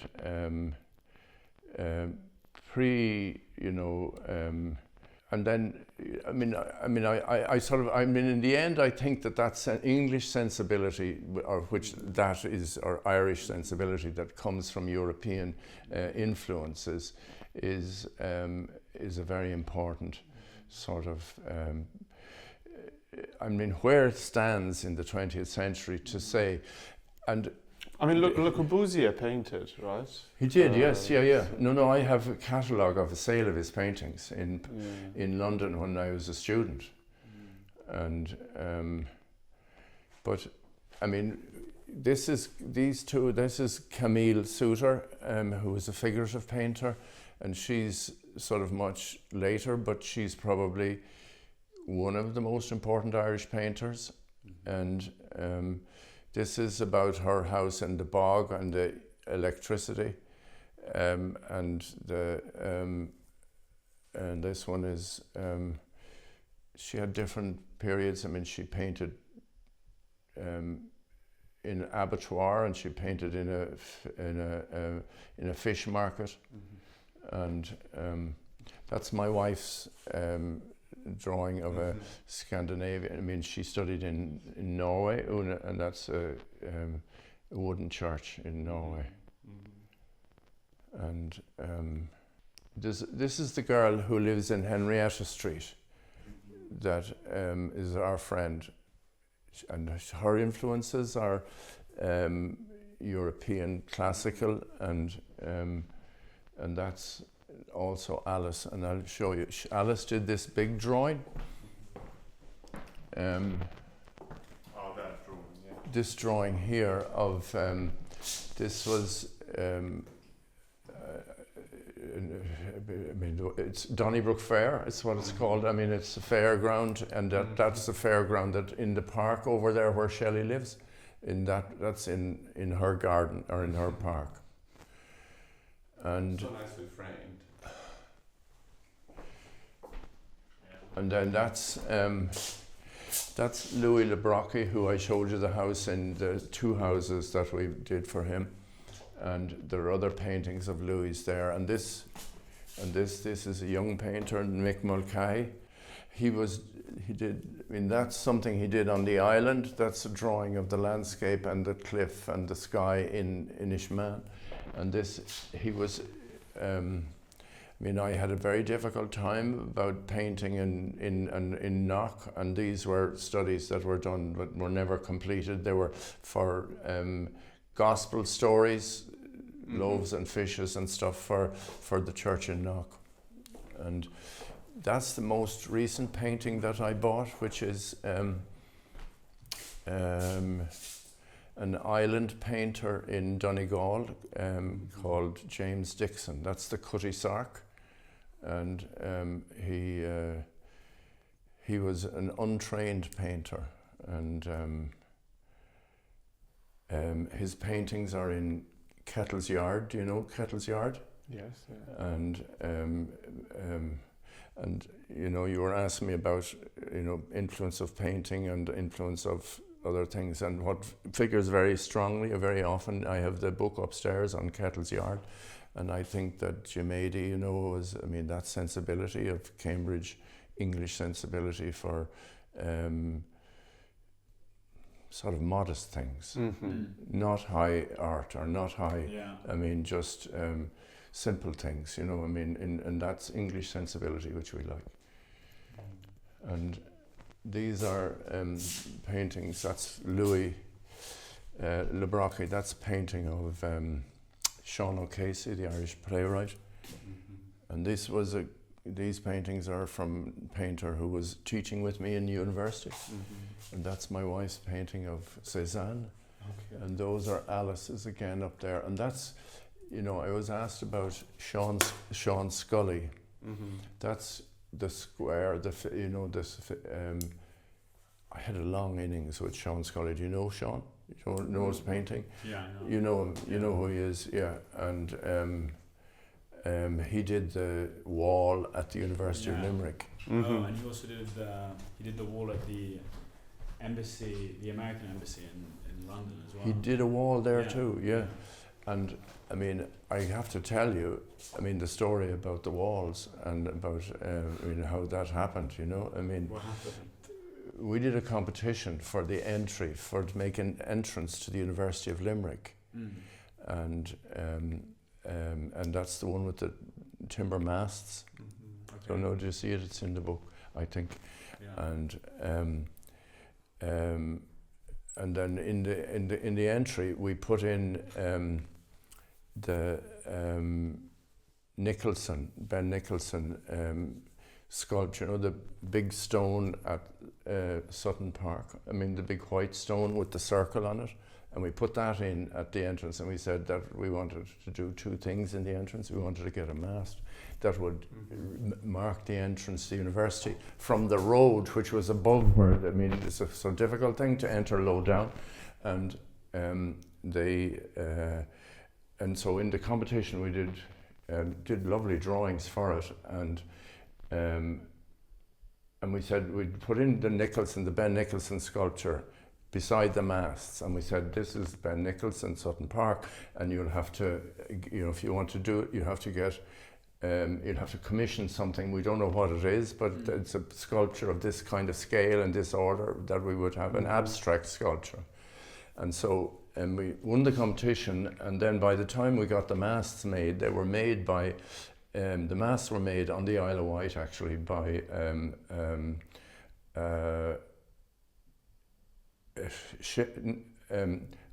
I mean, I can't quite remember what the name of his business was. He's not a shipbuilder, but he said he did spars, and I said, I don't know what spars are. And he said, spars is everything from the deck up. Okay. He said he did those, so, and he made the masts for us, you know, and the masts are hollow.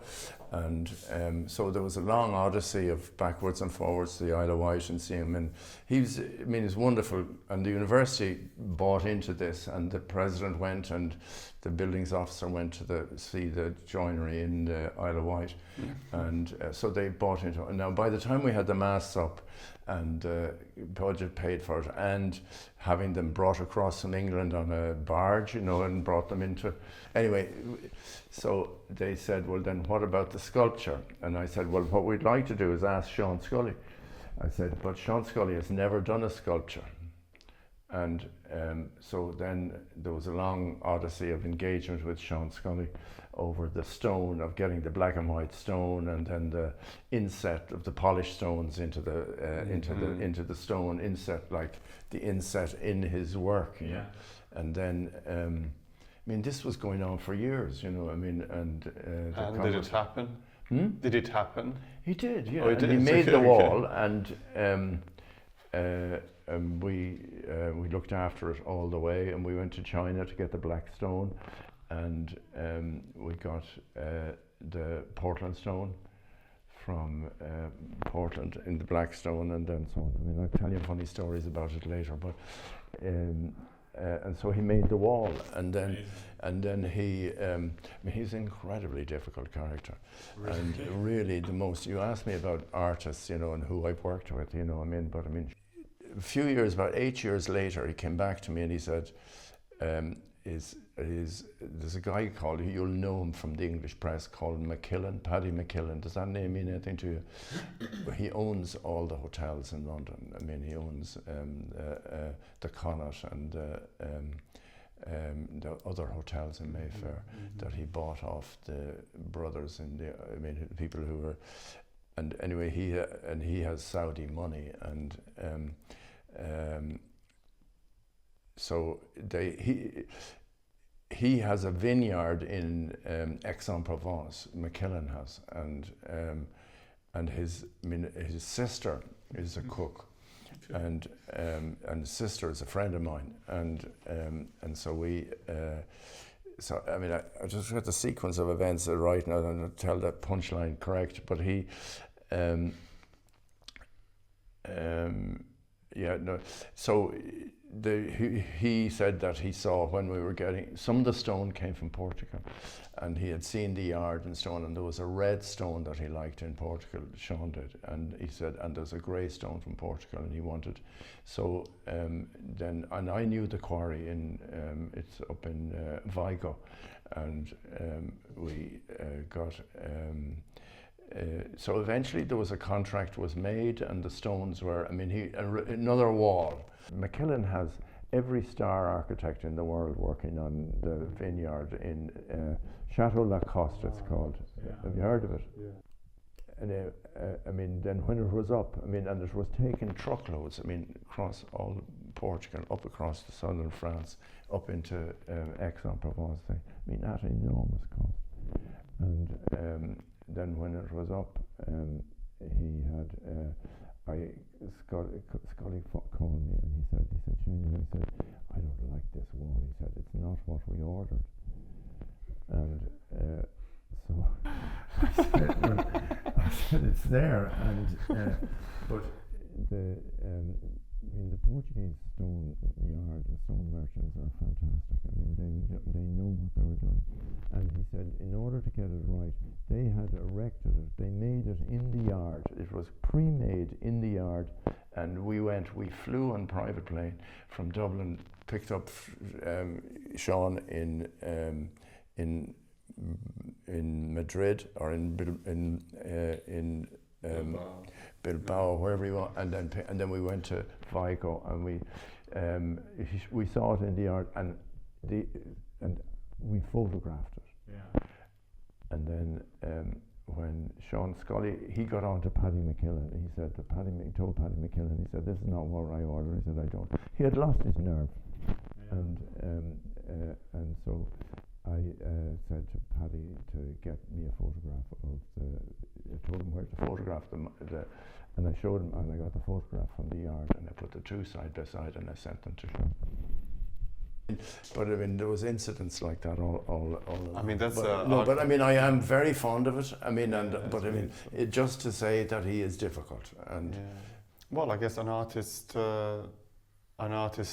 doesn't really have to be responsible to anybody.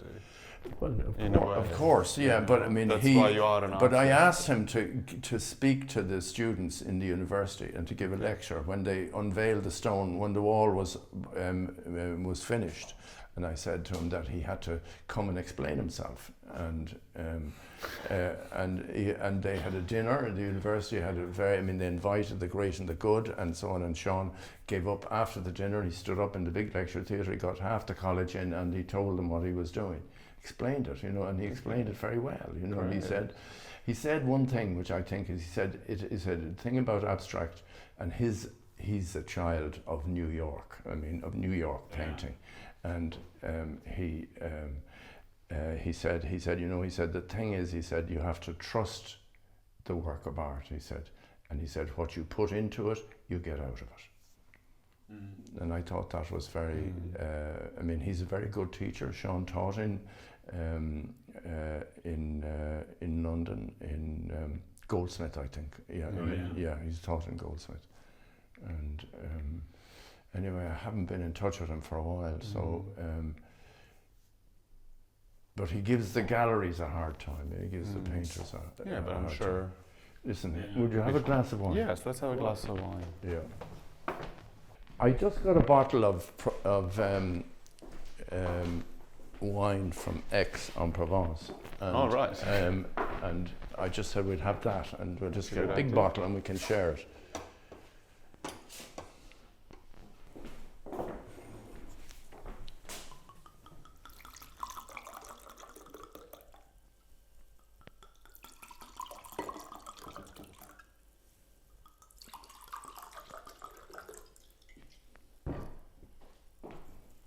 No. Thank you very Welcome. much. Thank you. Well, cheers. Cheers. Yeah, good health.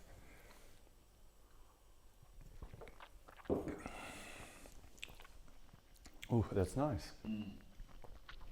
But what I was saying about Kettle's Yard, that has always, we met Eddie McParland, my friend from Trinity. He introduced us to Jim Adey, and from a very long time, when we we've been to Cambridge and to visit,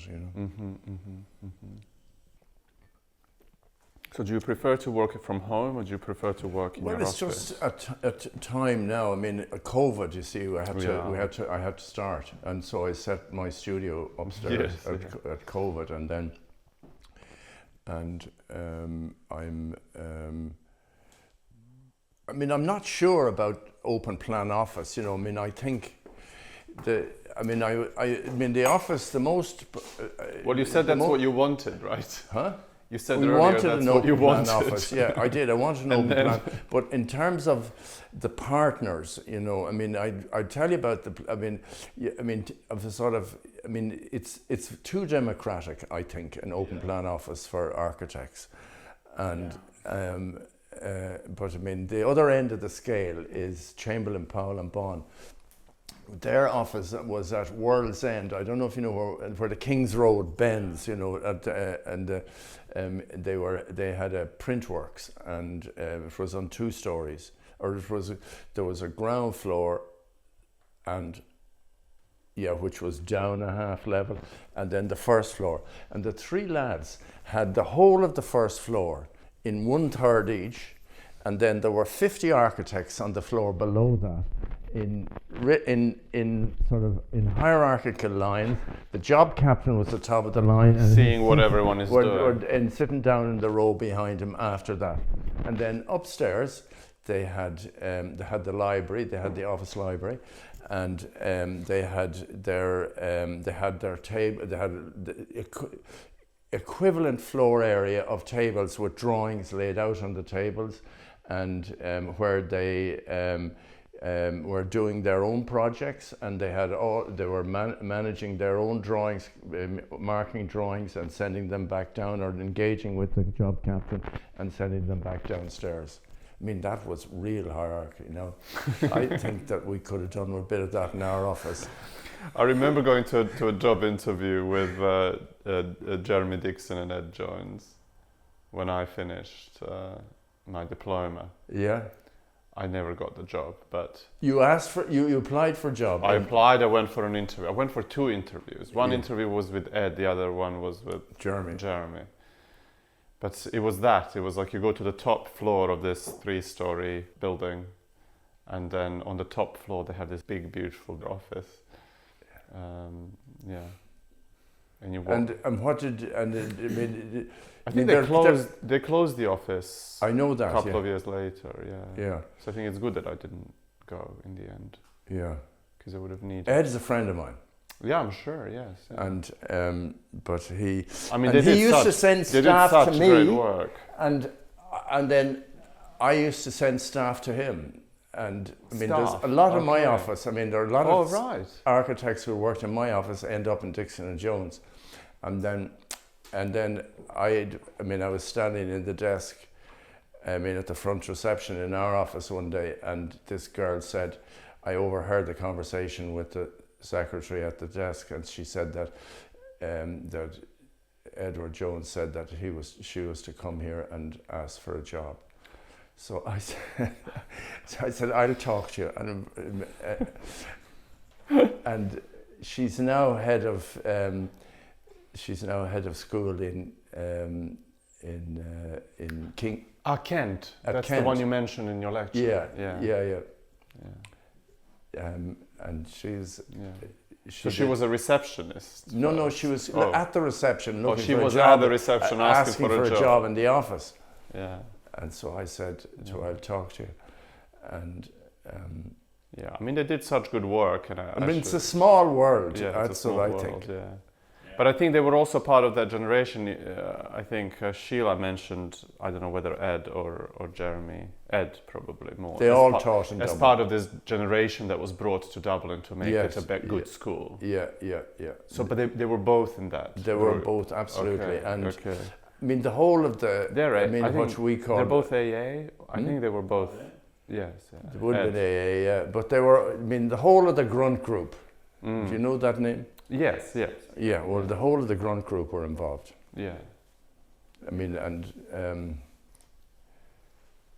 Jeremy, and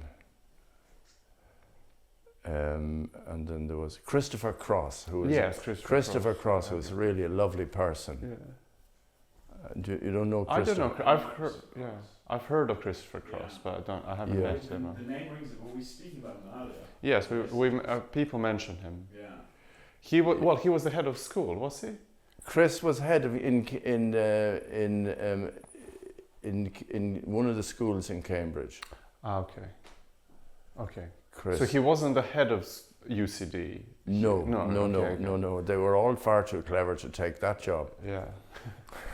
But they were brought in to be that generation to revive. To teach. They were the architects, the visiting teachers. Yes, the kind of flying. What was their name? Like they called it a flying circus. Flying circus. Yeah, but they were. And were you taught by them, or were you teaching with them? No. I was gone at that stage. I was in America. Okay. During their they were there. Yeah, they were sort of.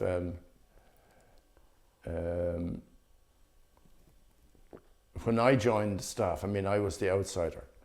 They were establishment, and I really, my connections and my friendships were all in America. I knew the East Coast, and I didn't know.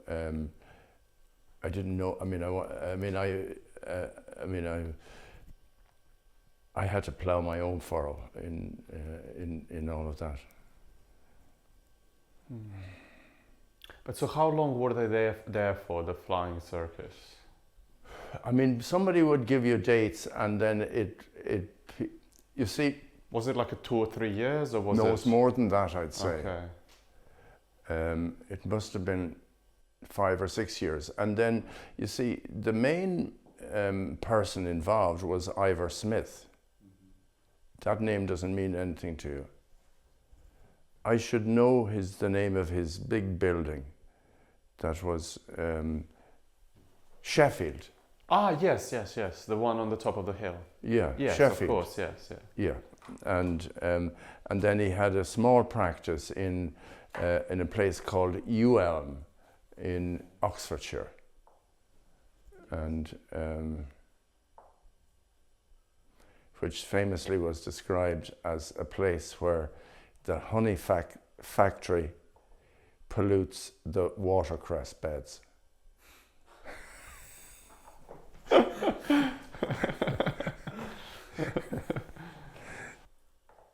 And Ivor was sort of he was a gregarious and a figure, and who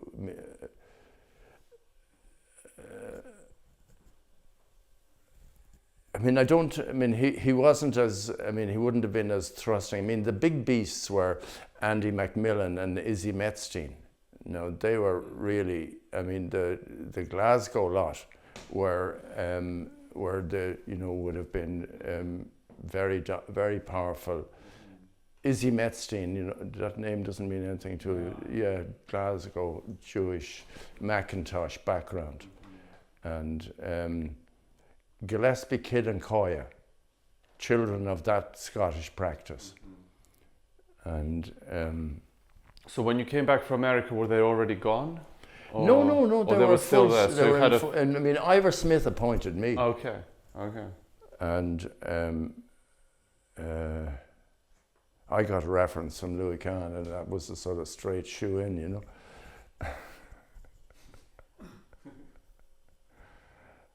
And I was, and then we used to drink in the same pub, I would drink with them in the evening, and I'd sort of say, and I remember saying to somebody, I said, who are the grunt group? I don't know these people.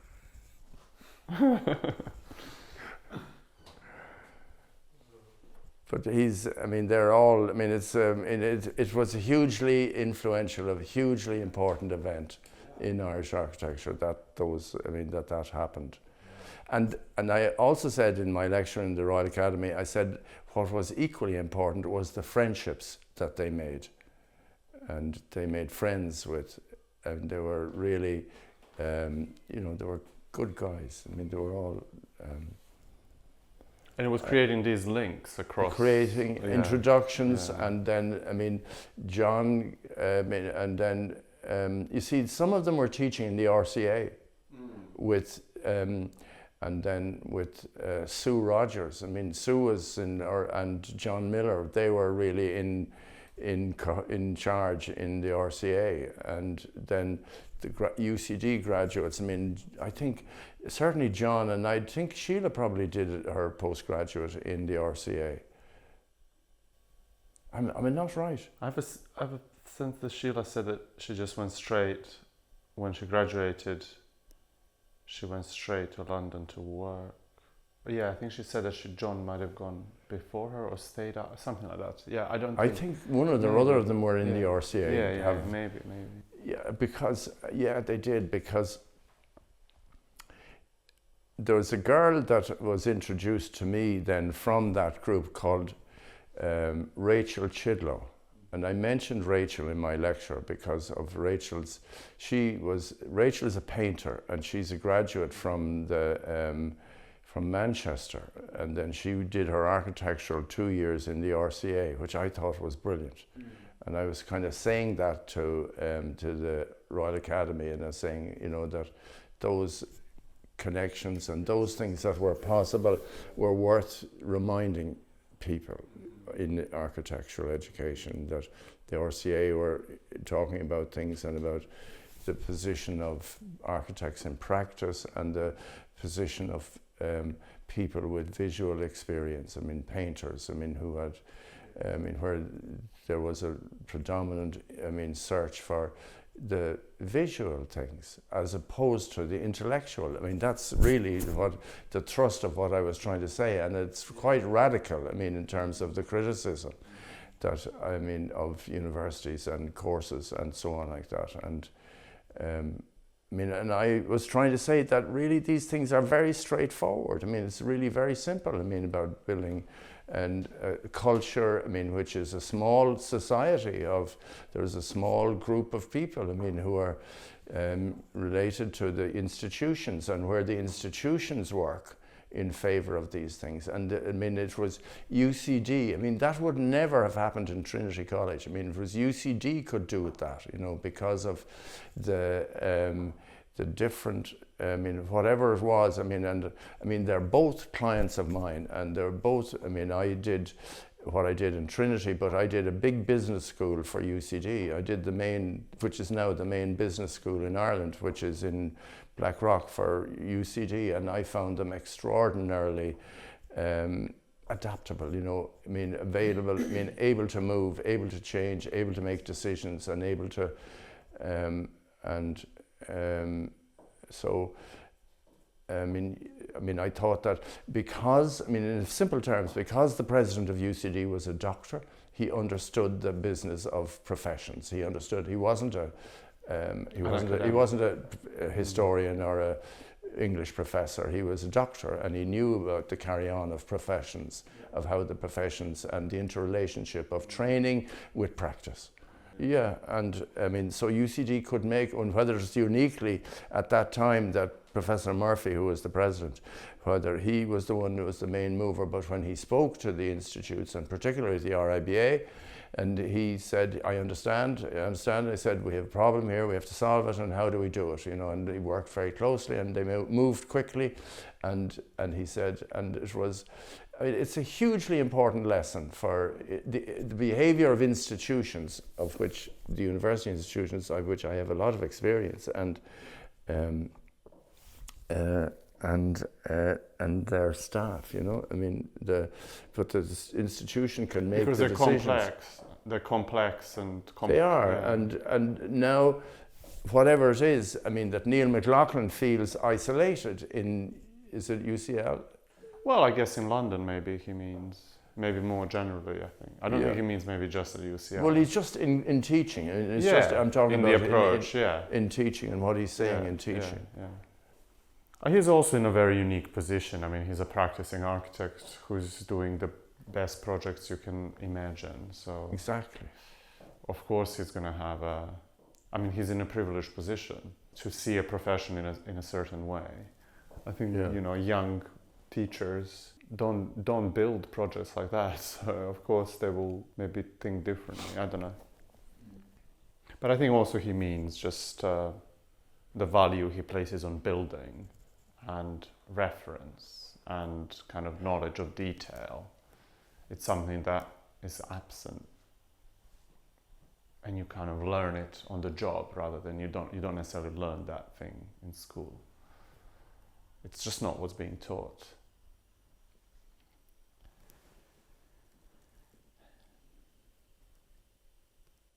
But I mean, I had witnessed all of that in America, you know. I mean, I witnessed it at the University of Pennsylvania.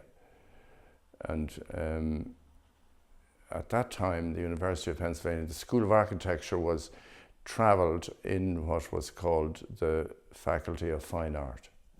And that included painting and sculpture, as well as landscape architecture and various departments of engineering, city planning, and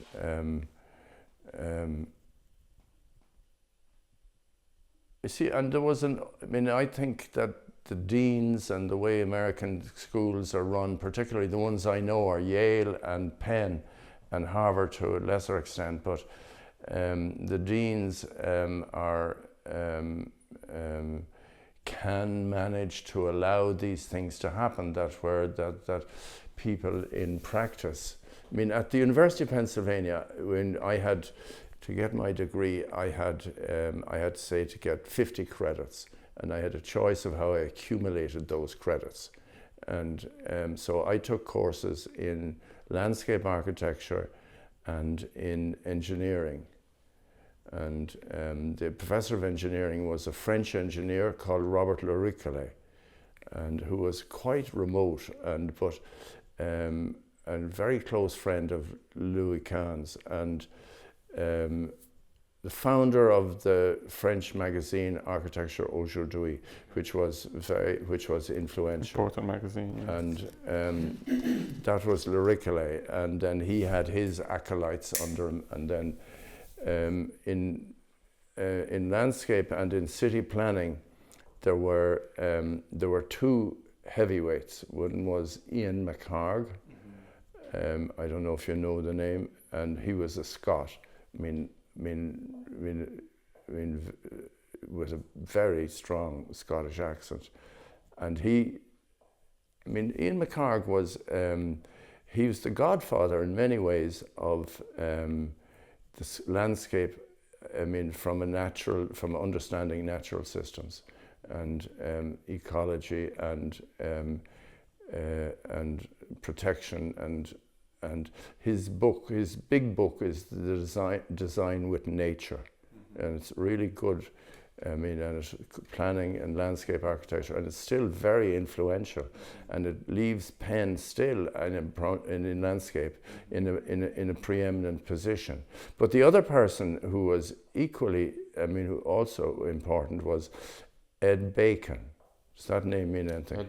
Bacon. Yes, Bacon. Yes. Design of cities. Edmund Bacon. Yes, I love Edmund Bacon. There's this beautiful book on the studies of Venice and urban planning. Yeah. And those are all student work. That was student projects where the students drew, and under his guidance, he had people studying plans of London, the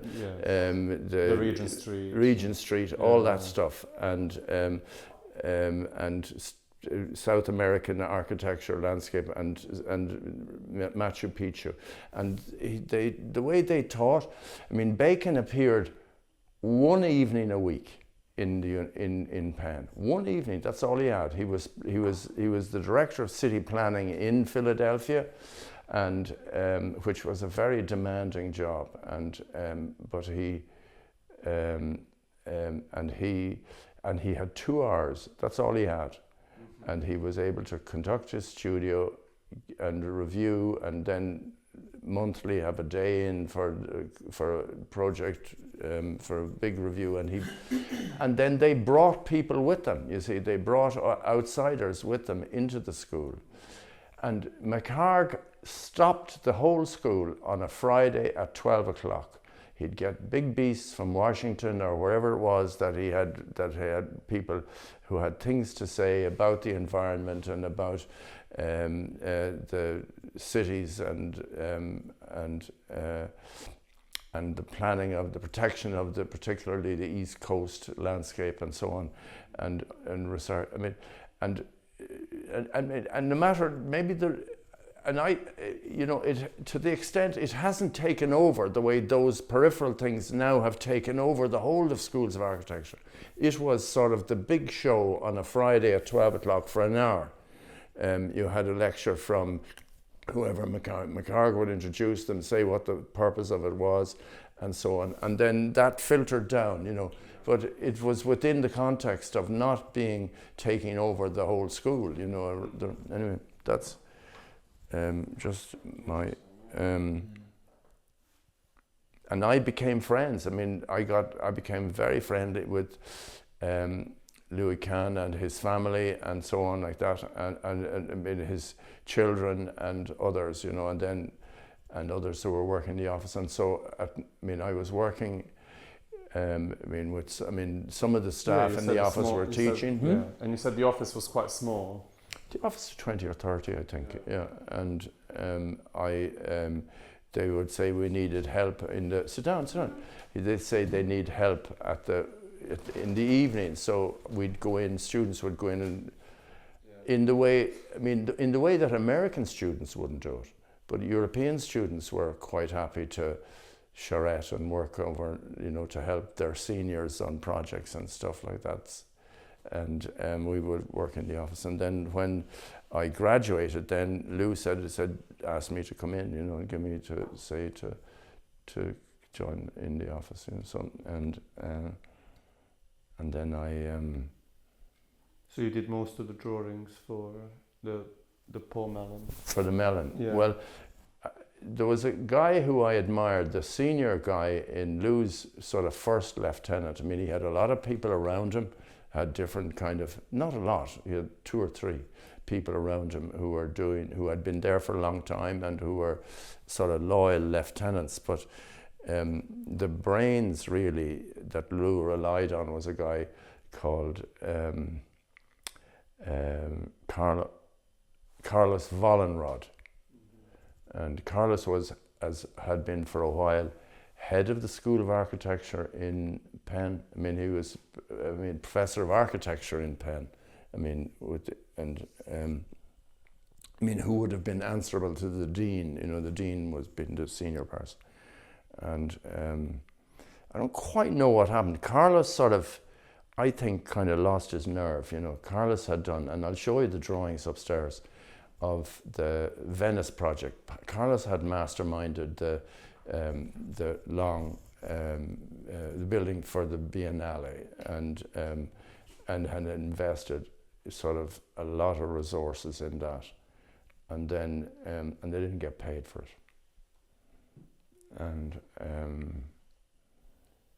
whether it was that then, and I mean that was, you know, the loss of that job. Lou wanted it like mad. I mean, because he would have loved to build in Italy, you know, which was his first love, and he would have loved to build that building. And then, but anyway, he just buried the hatchet and got over it. But I mean, I think it stayed with Carlos, and then Mellon then came along. Kimball was finishing, and Mellon was next in line, and there were a bunch of European students. I mean, there was 2 Germans and myself were assistant to Carlos on the Mellon building.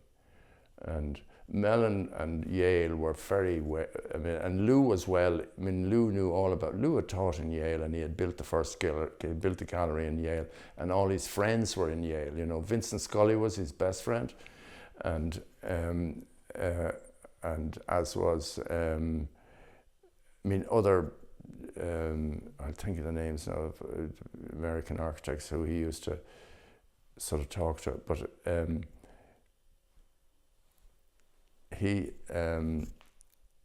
anyway, the scheme was done. I mean, there were several iterations of the building, and the university were not quite sure about what Lou was talking about. You see, Lou was talking about a concrete building and stainless steel, and the university they were very well connected, and particularly the professor of painting was a man called Jules Prown, and as was the president, who was extremely knowledgeable.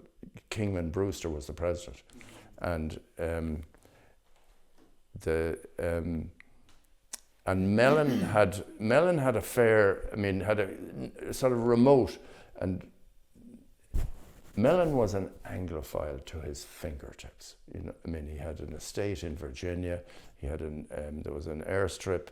He had a stables. He had a string of horses. I don't know how many, several hundred, and he lived like an English country gentleman in a sort of red brick New England neo-Georgian house. And to give him his due, Mellon said, well, he said, these architects are working this. They said they need to see the paintings, and so we were all shuttled down to Washington and out to Virginia to see the paintings. His collection. To see the collection, yeah. Right. And the collection astounds the British establishment between what Mellon had bought. This is the outcome of Alcoa Aluminum, Mellon Bank, and some other railway stations that they owned. You know. That's Mellon's wealth comes from that. That's Mellon, and his father had endowed the National Gallery in Washington, and he had sort of built and had given. And Mellon said that he was giving this. He had bought. The Anglophile Cambridge student, and who had bought everything in 17th and 18th century English paintings and books that was worth a damn over 20 years. And there was sort of, the English museums were astounded, at what was going out of, what was going out of the... They say that it's the biggest collection of British art outside Britain. Outside of the Courtauld and the National Gallery in London. And so we went for we were brought down for lunch in Virginia and to see the paintings, and they were on racks in a store, racks and racks of George Stubbs, you name it, they had the whole lot of them. And so but I mean, I don't quite know what the cause of it was. Though generally, Mellon was unhappy also with the concrete and the stainless steel, and but what really stung him was the city of Yale. They were resisting the expansion of the university, the movement of the university into commercial areas. And Chapel Street is a commercial street on the borders of the university. And Yale said they wouldn't allow the building without the loss of the revenue from commercial shops on the ground floor. And Mellon wanted that like a hole in the head.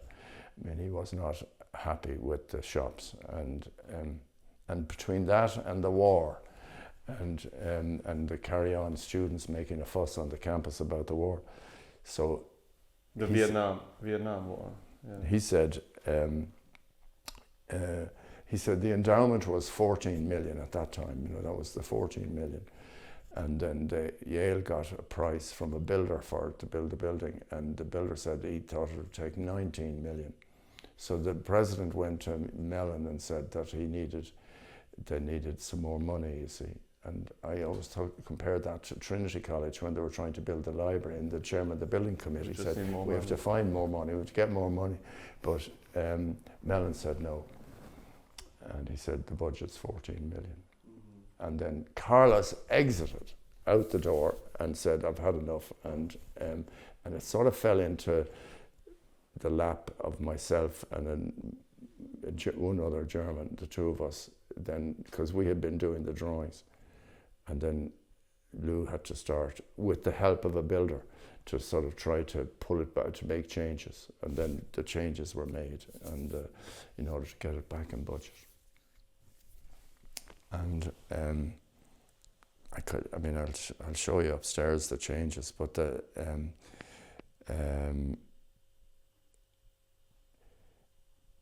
and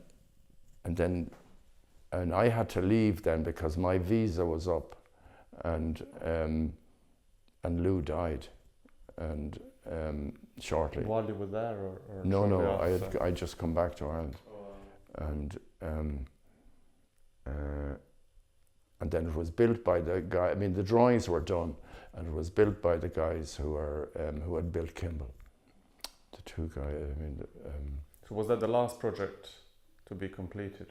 You see, yeah. I mean, the New York building, the landscape in New York was not that was only finished recently. The Franklin D. Roosevelt. FDR, yeah. And that was Harriet Patterson. A lot of that was Harriet, you know, and Harriet had done the landscape for Kimball, and she was very influential on the planning, the site planning for Kimball. What about getting some food? Yeah. I just want to explain to you about my salad niçoise. Okay. Okay. That some people say that the way to do it is to mix it all up in a bowl and then dump it out. But anyway, Una thinks it's best that we just put it out, and then you can see what you're eating. And then, well, maybe you'll put as much. I mean, I like to put a lot of, I would put dressing over the whole lot of it like that.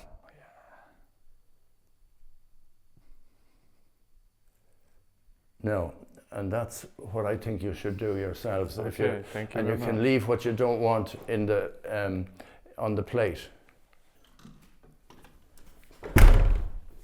That's my desk, actually. Or is this where you work? Yeah.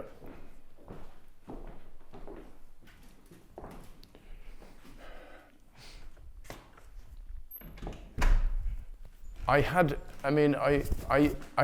one desk for the computer, and then another desk for the drawing, you know. So, but it changed, you know. And you always, always face the wall. Yeah. Yes. Yeah. You don't like to have a desk in the middle. Well, that's this kind of. Well, that's very nice there with your back to the wall, yes. You know, and then. Please, let's just eat something, and then that's a water glass, and I'm not in favour of getting everybody too much alcohol, but I mean, there's plenty of water possible. Do you normally have people here? Yes, For I mean, lunch? well, also for the football, all my grandchildren and my daughter and everybody were here for the football. Okay. You know, Shane, we were wondering what these drawings are from. These ones on the darker paper. And, Those are all Louis Kahn's drawings. They're based on my drawings. He's overlaid on my drawings. And just drawn over it, so it looks as With if... charcoal. Yeah, so it looks That's as what if... he did. He came to my desk. So it looks as if it was his idea that you did the technical drawings. No. I mean, how he advanced a project. Mm-hmm. The office was, it was a good building. It was on the corner, so that it had light on two sides. It was a rectangular room, and the architects were at windows on either side, and there was a big table down the middle of the room. And then he'd go from, maybe if there were 2 or 3 people working, he'd put the drawings on the middle table, and then he'd overlay it with yellow trace. And then with charcoal, he'd make the drawings. Those 3 drawings there are for the Mellon building, for different stages of the Mellon building. And how, when you say you progress the drawings by sketching over them, would this kind of be something? That would be a drawing that was drawn to scale, and then if you weren't there, he would have written notes on it, and those are the notes he's writing to me on the bottom right-hand corner. Mm-hmm. And he's writing down saying what's this and what's that and what he wants done, and then I'd have to draw it in pencil, to scale, you know, in hard line with generally on mylar, you know, on plastic, and with a 4H or something like that pencil, or sometimes in colour pencil. And then he might have taken the drawing for the night, and he might have worked until 2 or 3 o'clock in the morning on that drawing there. And he'd have left, if I wasn't going to stay around, he would have left notes on it and say, you know, that I had done the drawing, or I mean, I had done the hardline drawing, and then that's how he wanted it changed, or that's what he was thinking about. I mean, those are his development of the elevation. Mm-hmm. Do you still have those hardline drawings? No. No? I'll tell you what happened to hardline drawings. When Lou died, the office was in debt, and to give Carlos his due, Carlos Wallenrod, he went to the governor of Pennsylvania. This is, I mean, unusual for America. He went to the governor and he said, we want the state of Pennsylvania to buy the office and to take everything out of the office and deposit it in a new archive in the University of Pennsylvania. And the governor agreed. The governor got the money, bought the office, and put the drawings into the university. And then there's this wonderful archive, architectural archive, and it's managed by a wonderful architect who has published, who is fastidious in his analysis of the work and the drawings, his access to the drawings. So he has all the drawings out of the office in the archive. I don't know if you know, have you seen that book? No, not that one. Yeah, and it's called The Houses of Louis Kahn, right? And anyway, it is published by, it's written by Bill Whittaker. It's published by Yale. It's published by Yale, but it's Bill Whittaker is the director of the archive, and he has spent his life in the archive, and which is it's on the campus, and it's beside the School of Architecture, and it's the repository now for, you know, American architects to put their drawings in. Venturi's drawings are all there, and the rest of them, and all their drawings are in that archive. And in the way Americans do it, they do these things very well, and they're all properly conserved and managed in every way, and And probably there is access to academics. yeah, but Bill Whittaker he's a lovely guy, and he has other books as well based on the drawings in the archive. Big books, big sort of. But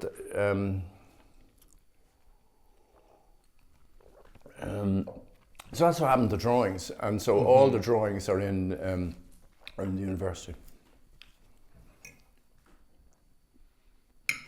And these were something that you took with you when you left, or? I asked Lou for them. I mean, there would be thousands of drawings like that. Of course. Well, I They think made it's a mistake. okay, I mean, it's okay to change your mind. Of course. And I kind of wavered briefly because everything was available, and there were all these courses, evening courses and everything. When that year I was in London, so I enrolled in some school in Kensington because I wanted to play the saxophone. So it happened to you as well. I think it happens to everybody. That they have a bit of like a little crisis of faith in the profession. Yeah, that's it. Crisis of faith. But the main thing is that you're not qualified until you have done the full set of working drawings for a building and probably seen it built. I mean, no matter how, and it takes you, how long does it take you to get that far? It's almost as long as some courses in medicine or something like that. 7 years at least. Yeah. So did you think you would be a saxophonist? No, I mean, I just sort of thought that I was missing out. I mean, Okay. and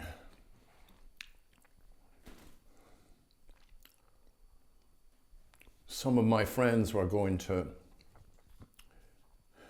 Ronnie Fox, and I thought, I thought American blues was really where it was at.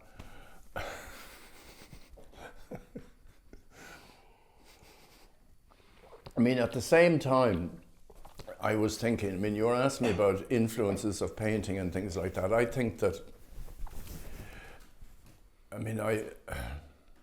about Joyce and Beckett, and I was saying about Beckett, because of his That you prefer Beckett? modesty and his, and silence, and the language and everything like that, and so in the world of excess, there's so much excess, everywhere is excess, and I think, and I always kept returning to, when I was in America, for salvation, I used to think about, I used to buy Beckett books and so on and read, and Jack McGowan was an Irish actor in New York, and we used to go to New York to see Jack McGowan in Beckett plays in New York, and I sort of thought that was most. It's just me, that's all. But Beckett is also very he breaks the form. Very? He breaks the form. Oh yeah. He's very kind of bold and surprising. And I know, but he makes a full sentence.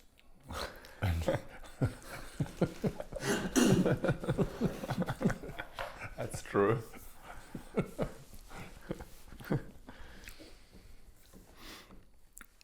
I have his painting there. I have Louis' painting of Samuel Beckett. Look at there.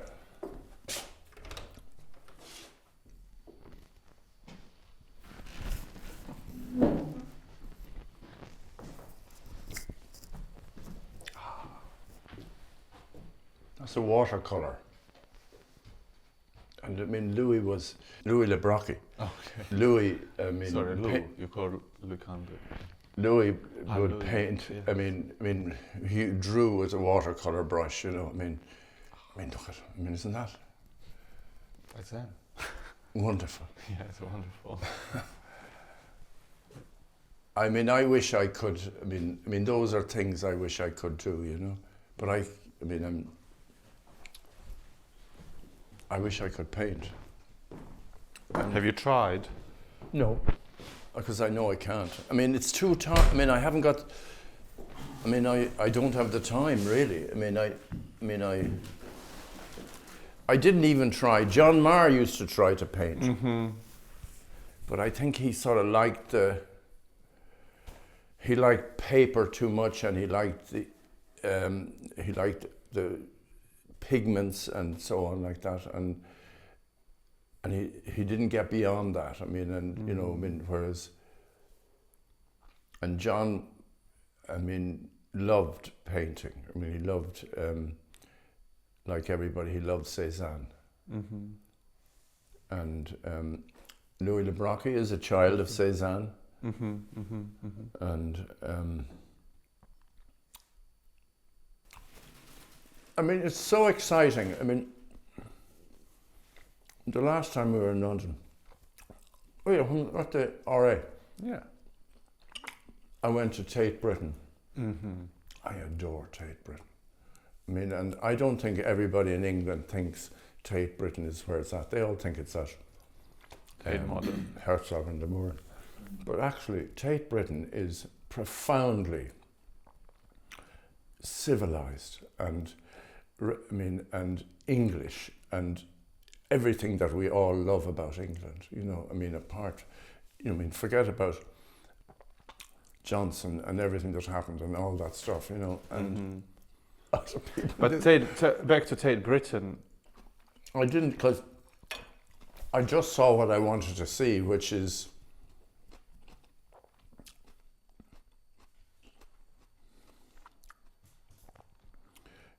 Roger Hilton and his contemporaries. I mean, I wanted to see all that stuff, you know. I mean, I have to say though also that on that visit, Henry Moore went down in my estimation. No, that's probably a big confession.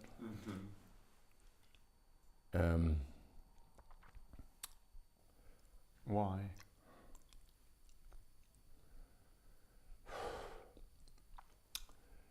I'd have to, go back over it, you know, to be specifically to call up the works and so on like that. But anyway, we came back with less good feeling about Henry Moore than we had. And I mean, I had some insight from Ed and Jeremy because they were doing the house or the museum for the family, for the Moore family. And not the Moore Foundation. Yeah. Oh. Yeah. And so I became unsure, and anyway, and I have to say Elizabeth Frink went way up in my estimation. Okay. I think But what, Elizabeth Frink and James Sterling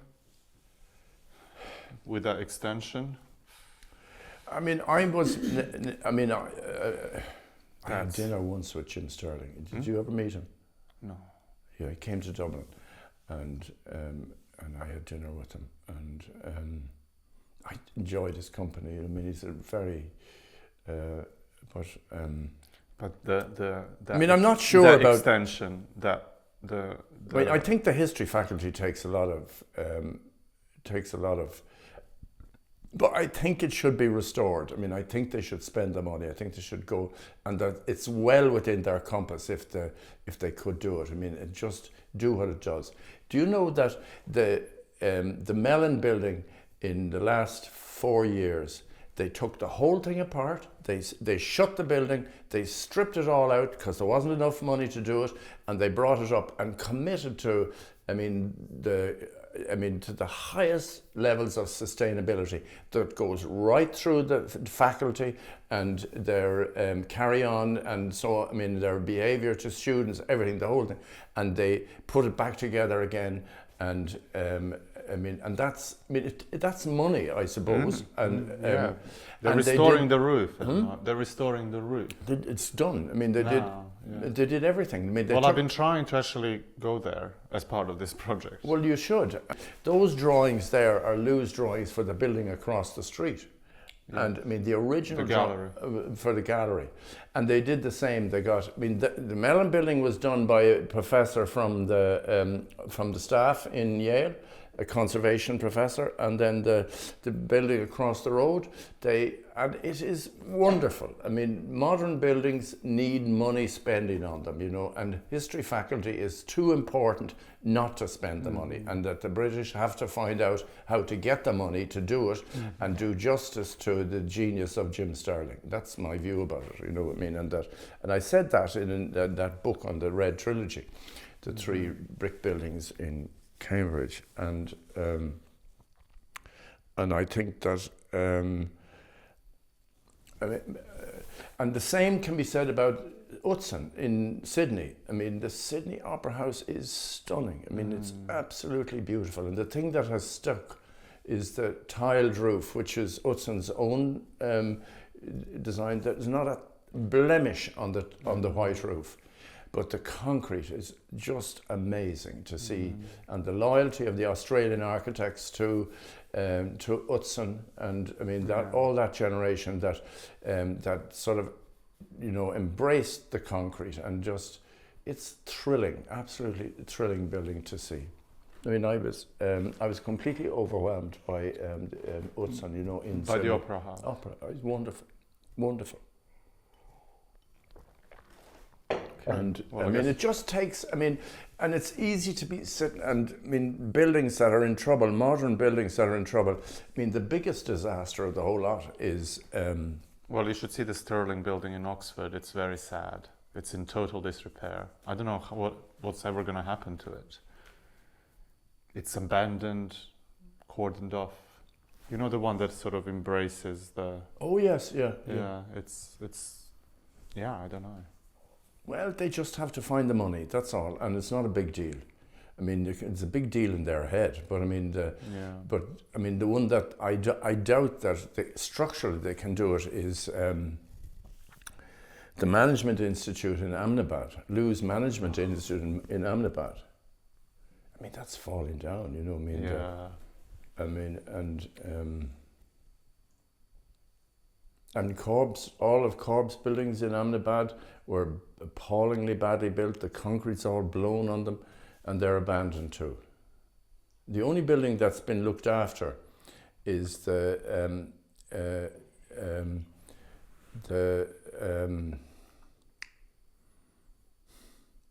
mill owners building. I don't know if you know Ahmedabad. Well, Ahmedabad is kind of the Manchester of East India, and And what Cork building is there? There's the museum, the city museum, and then there are all the houses. And that's not Chandigarh is different. No, Chandigarh is north of Delhi. Okay. I mean, that's different. And I deliberately didn't go to Chandigarh. I just said, look, I'll stick in, and I'd see Gujarat, and I'd see but the building that's in there's one man looks after the mill owners building is what it's called. You see, it's all these families, Indian families, you know, who owned the mills, and there's this amazing, I mean, extraordinary, incredible tradition of cotton, silk, and printing, you know, and fabric printing, and but the mill owners building, which is really the most beautiful of all. But the mill owners all commissioned houses, and so that Cork was building villas like on Palladian scale, this kind of stuff. And that's all there. They're sort of looked after. The houses, the private houses are looked after. Some of them less well so, and they have endured. Yeah. But what do you make of the James Sterling Tate Britain I kind of grew up on all that, and I sort of thought it was. But you went in. Did you go into the rooms? Did you go? I did. I mean, I think Jim Sterling was distracted. I think postmodern did him no favors. And. Yeah, I agree. I mean, that was really. It's sort of. It's aged, not in a. It's aged in its kind of. The aesthetic of it has aged, which. I don't know. There's something strange about that. Yeah. I just can't believe that. Like, no, but I mean, maybe it will come. It's maybe sometime that people will think that it's a sort But I think ultimately what it does, it's that competing. that it's not major. You understand? Yeah, but I think it's competing with the work of art rather than being a space for the work of art. Okay. I think that's mainly what it does. I mean, those kind of. I mean, I can't get over the room making, and the doors and the doors, absolutely. I mean, I find all that very distracting. Yeah, same. Every time I go in, I find it very difficult. Were you ever influenced by postmodernism? I would say I could maybe see a little bit of it, not in its kind of ornate nature in the Cork Institute. I wouldn't have thought so, but anyway, you can say it. Yeah. I mean, the administrative building, the kind of elevation facing the circle, maybe has a bit of. Yeah, no, I mean, it was the last thing that was on my mind. People who went to the Philadelphia school, and I mean, I was vividly aware of the position of Robert Venturi, and I have to say. And John Meagher worked with Venturi. And sorry, I'm just distracted now for a second. I mean, you were. I mean, I was vividly aware of and I mean, I was very surprised at Scully's contradiction, and his high praise for Venturi, I mean, and Venturi was. I mean, I don't know.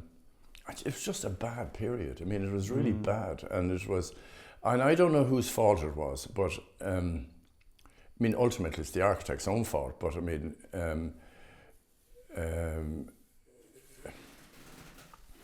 how these things happened, and you see, I mean, Philadelphia was a small town, and Robert Venturi had worked in Lou's office, and Lou knew him, but Lou couldn't stand the ground he walked on. I mean, absolutely couldn't. I mean, and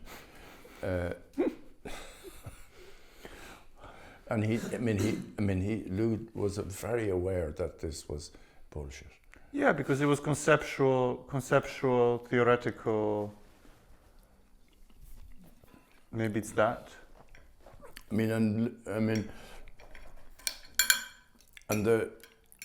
you think it's some kind of obnoxiousness? Of the Venturi, or? I didn't know him, so therefore I have to be careful what I say. I never. But then John Meagher worked with John Meagher worked from. John was friendly with John Rauch. Then what did John think of them? John Meagher. John didn't believe it. But I mean, they were on a roll. I mean, they had the ear of the press. Yeah. And I don't know why Vincent Scully wrote what he wrote. I mean, that's more of it. I mean, complexity and contradiction in architecture, I mean, that's bullshit. And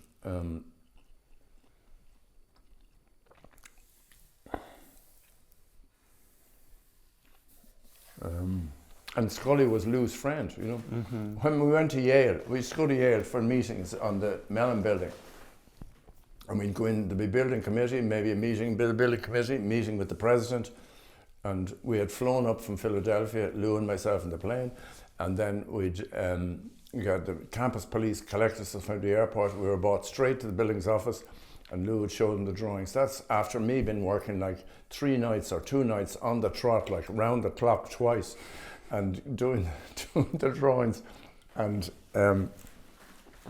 then at lunchtime, Lou would say, he said, I want to make a phone call. And he'd phone, he'd phone, sorry, I just mentioned his name, Vincent Scully. He'd phone Scully and he'd say, come on, where are we going for lunch? They had taught, you see, together in at Yale with when Lou was doing the first building.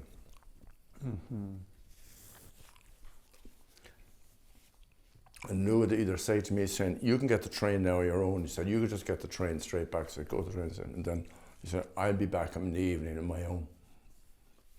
And what do you make of, what do you make of architects that maybe weren't in your orbit, but people like Rem Koolhaas and his kind of... I don't know them, do you understand? I'm new, an older generation of that lot, you know.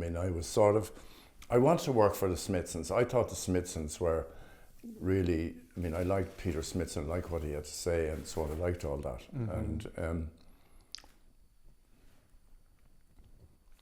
And there's other architects whose names escape me now, other English architects. And there's very, strong individuals. I don't know Koolhaas, and there's a whole kind of other gang that were out of Princeton, you see. I think his the deconstructivists, all the kind of Eisenman. Well, they were all in Princeton, weren't they? And I'm not sure, but probably. Yeah. I'm not sure, but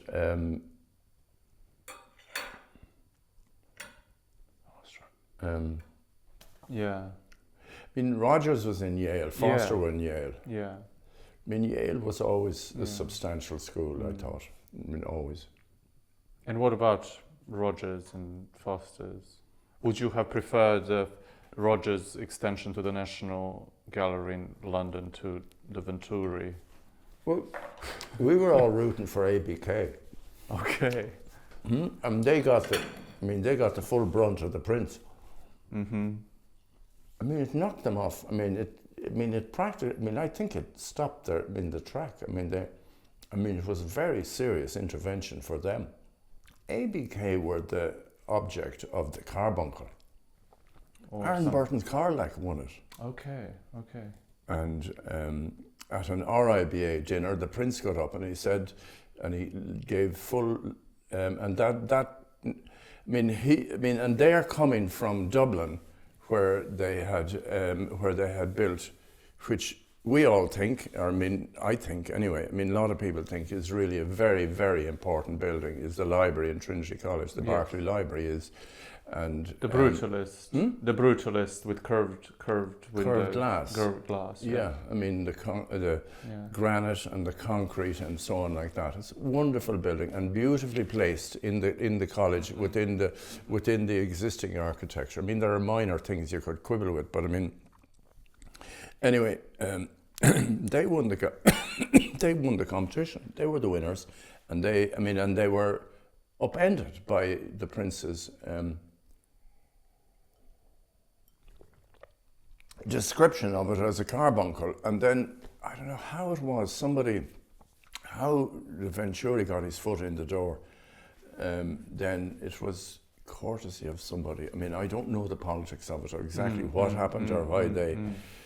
And I have to say, I loved what Ed and Jeremy did upstairs in the National Gallery. I think in the National Portrait. The Portrait Gallery, in the Portrait Gallery. I really think that. Yeah, the big escalator. And I have to say, I think Chipperfield has something to answer for.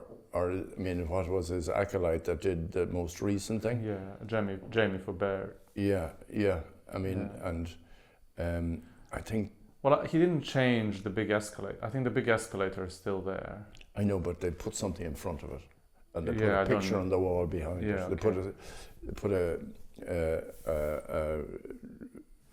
video projection on the wall behind it. Well, Royal Opera House was also changed, had a big renovation. Again. Have you seen it? No. Okay, so the whole front is now glass. It's open. It's worth looking at it because it's also Dixon Jones. They did it. I think Dixon Jones originally did it. They did, again yeah. with a huge escalator going all the way up. But then I think it was refurbished in the past, I'd say 5 years. Yeah, interesting, beautifully done, like beautiful detailing. And I'm not sure, I don't know. Oh yeah, Stanton Williams did it. Yeah. They're good architects, Stanton Williams. They are. What about coffee? Will I get coffee? Yes, should we have coffee? Yep. Yeah. No, coffee. That, yeah. It's a Teatro Olimpico by Palladio. It's this theatre where these are streets, and so you get the sense that they're much longer because the perspective narrows. And all of this is Palladio. So there is so much Palladio here. I mean, everything. The 4 books. The 4 books are all fully on the walls. Yeah. Okay. And you recently did 4 books. Say? And you recently made your own 4 books. Listen, we did. We spent our summer holidays in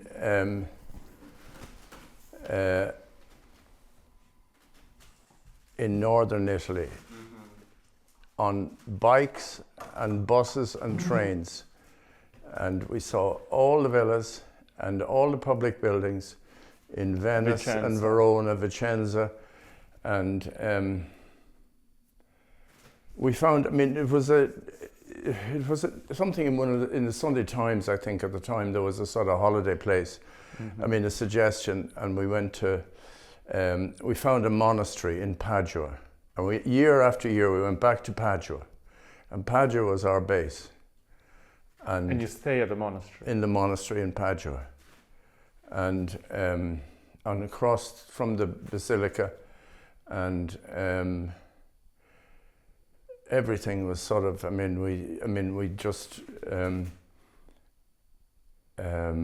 And then we came home.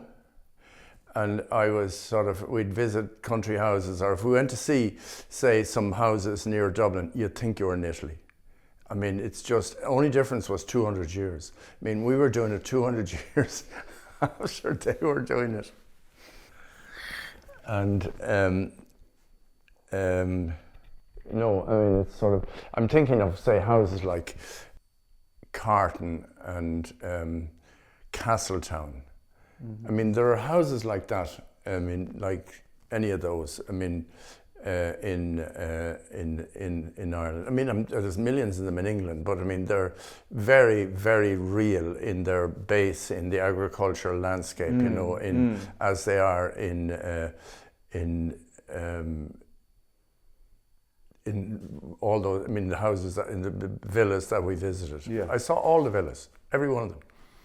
And Treviso. Yeah. Around Treviso, yeah. Yeah. But they're very much it's so much of it is in plan. Sure, the plan is important, and I mean there's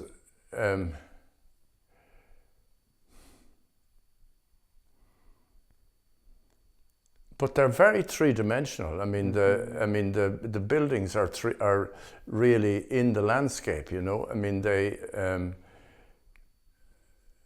and in the city. You know, and they're responsive to their surroundings and to ventilation. I mean, to the natural ventilation, to the movement of air in the public buildings, in the market buildings. I mean, and in that market building in there, it's all about ventilation.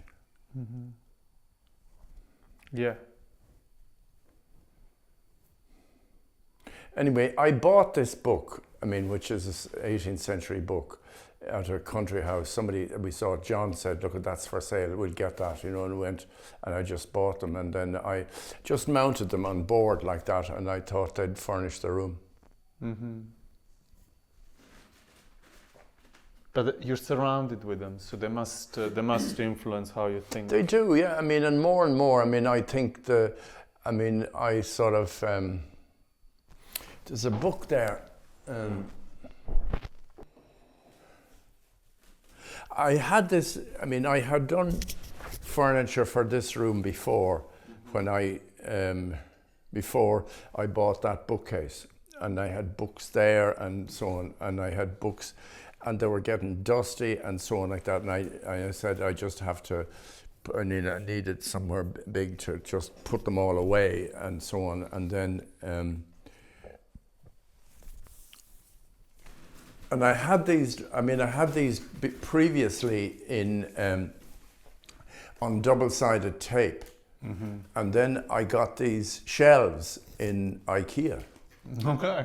And I discovered that, such as the story about, I was saying to John and Sheila about in their studio, about the wall where he has a shelf where he's hanging some stuff above the work where the desk is. And in the Royal Academy there was there was a tradition in English studios of shelves on a painter's shelves on in a studio. In a painter's studio, he had shelves to just, not that I have any trouble drilling a hole in the wall, but just to put, for the convenience of putting things up and down on a shelf. And so in the courthold, in the exhibition room in the courthold, there were shelves for the chambers had for the annual exhibition. And he had, and there was a phrase in English in display, which is below the line, because there was a line there where the upper shelf was, and that if you were below the line, because of you couldn't see your paintings, nobody could see what was there. And so that's and so the place not to be, you had to have, if you were anybody you want to have your paintings in the Royal Academy, you had to be above the line. But I sort of have, I've thought a lot about trying to persuade people, and I'm doing a library at the moment, and I'm putting shelves in the display room, and the question is the size, and how many shelves you put in, and so on like that, and to allow for flexibility. So that there's tremendous flexibility in a public library, so that you don't have to have a big deal about hanging things and so on like that. There's a shelf. You just put you can put the things on a shelf, So I think I have revived shelving for hanging pictures. I think it's a nice idea because it allows flexibility, but on the other hand, it does set certain parameters. Okay, yeah, tell me. Well, it sets a parameter as to the size of the exhibit. Yeah, but you can actually put ones, if you had a bigger exhibit, and if you just enlarge the shelf a little bit on the lower one.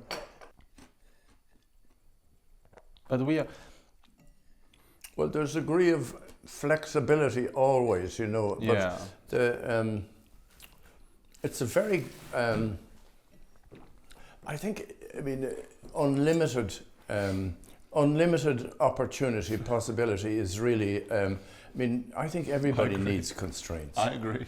But the constraints have to be generous and adaptable and and understood, and most importantly, they need to be sort of humane.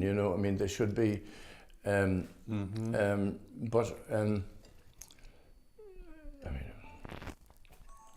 Yeah. It's like on television they say there's 100 channels. Well, who the hell wants 100 channels? I just want the BBC. And you're an Anglophile. We have 3 stations here, and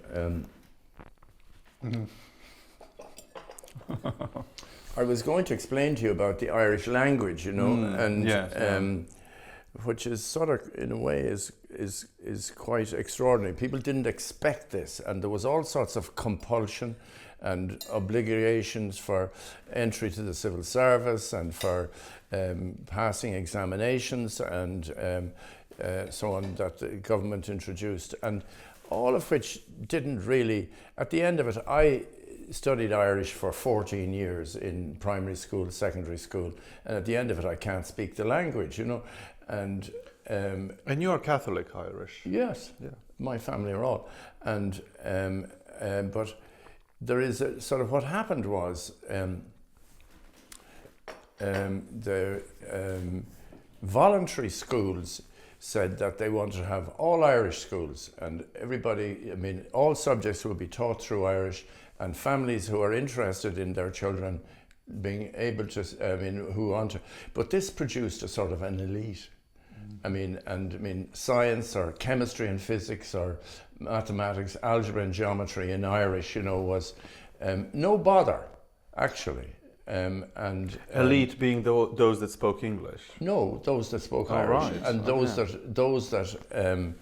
and I mean, I suppose it's like in the Catholic Church speaking Latin. I mean, it's the same thing. Okay. And so there's a whole a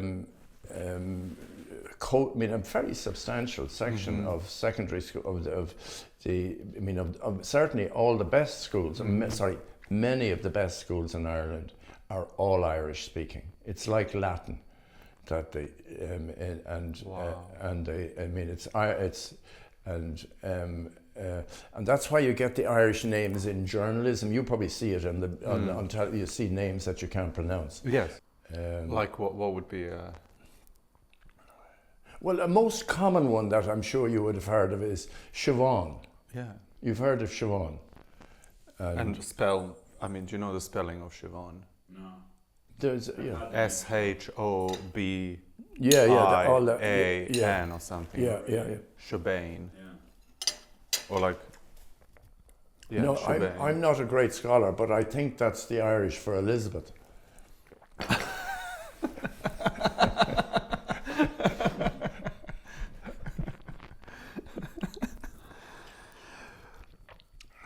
It's, you know what I find really interesting, that of course Irish identity, there's a real contradiction in it, because on one level it's an anti-imperialist aspect to it. Yeah.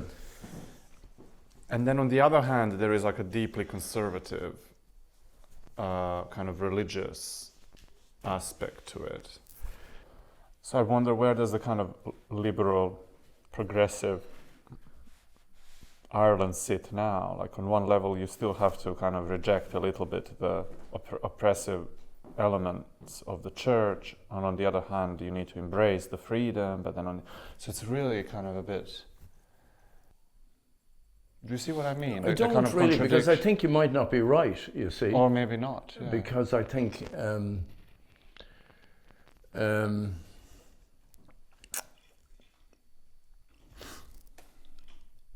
That was James Joyce's school that I showed you. I don't know if you remember. I said there's the Jesuit school at the head of the street. That's where he was at school. That was his secondary school. That's the Jesuit school where he went to school. But I mean, he bought into all of that hook, line and sinker. You know, I mean, he was, as a student. And look, I mean, I'm not knowledgeable about this, you know, and so I hesitate to say too much about it. But I mean, to think, I mean, that.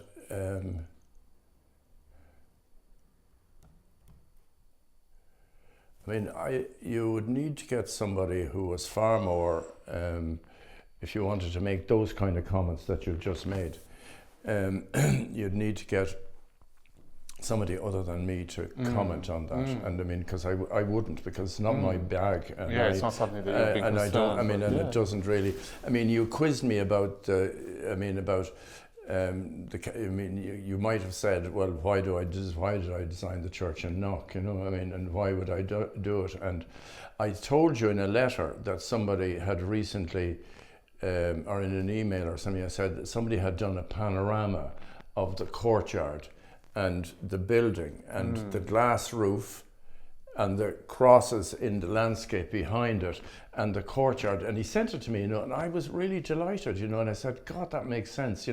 Somebody made a picture of that, and it's it's really a lovely piece of it's a lovely work of architecture, and so and I really have nothing more. And I would not be so far. The most I've ever gone to say is that there's a painter, this painter here. See that gold, yes. the gold circle there? Yes. That's Pat Scott. Did you see it? Yeah. Yeah, Pat Scott. And then, do you see on the wall beside it, and I'll give you a copy of this before you go. You see there's a small frame and there's a postage stamp in the frame. And I'll give you a copy. I'll give you both copies of it. And Pat Scott was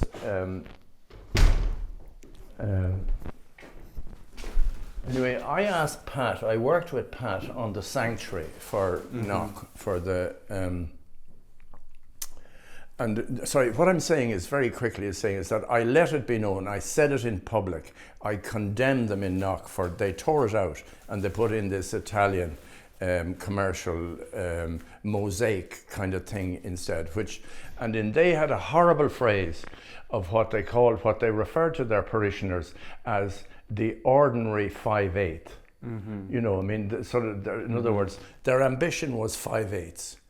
And they saw their vocation as serving the 5/8, and so they said that, and I did wonderful things, and I made a crucifix in silver crucifix for you see that? Oh, it's downstairs now. The head, the bronze head on the fireplace downstairs. Yeah. From a figurative sculpture to make a crucifix in silver, solid silver. I had it made. And so I said to the sculptor, and I said, he said, I want fuck all to do with the Catholic Church. So I said, well, look, it doesn't matter. It's just, I want a figure I want you to make a figure. I want a figure, for this, for the sanctuary. And I want it made in silver. And I was going to put it on so he said, all right, he said, I'll do it. He said, but I won't engage in any discussion with them. I said, they either have it or not. So I said, well, okay, you go ahead and make the maquette. He made the maquette, and I brought it to the parish priest, and I said, look, this is the figure that we want for the cross. And the priest looked at it, and he said, that's fine. I said, fine, that's all the discussion, we're going to have it. And I went back to the sculptor, and I said, no, go ahead. He said, he just said it's fine. And so, I'm sort of that way as, about the church, you know what I mean? It's fiction. The whole thing is fiction. No, of course. But who am I to say that to them other than that they pulled out Pat Scott's? I had a triptych in wood. I had a table made, and on the opening of the church, I had, there were a triptych, you know what I mean? There was a centerpiece and two folding pieces, and it all folded up.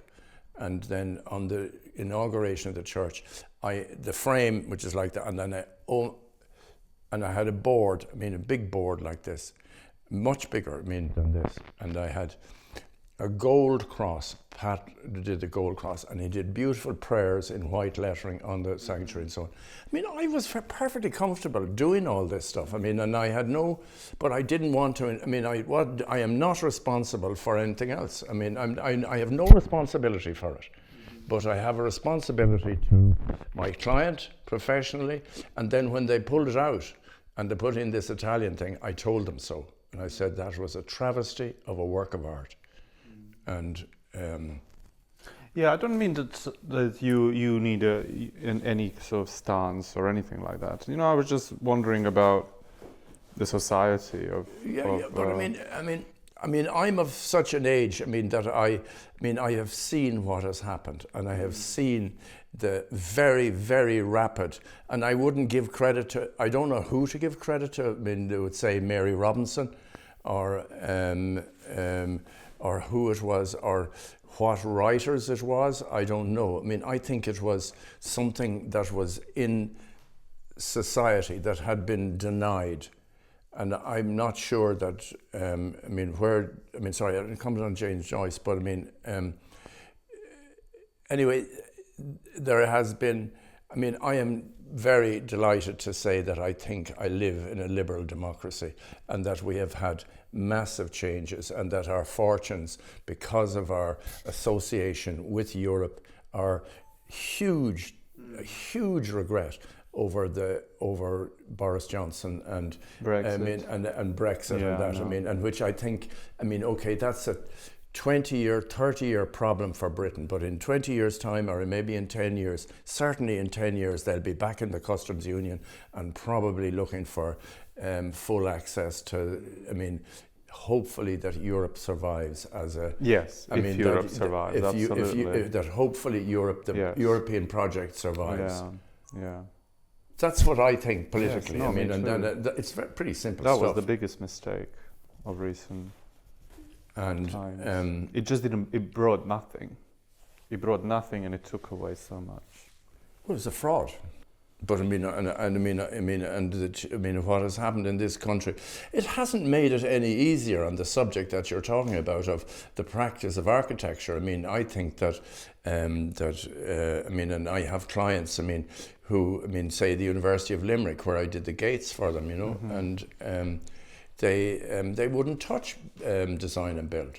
I said,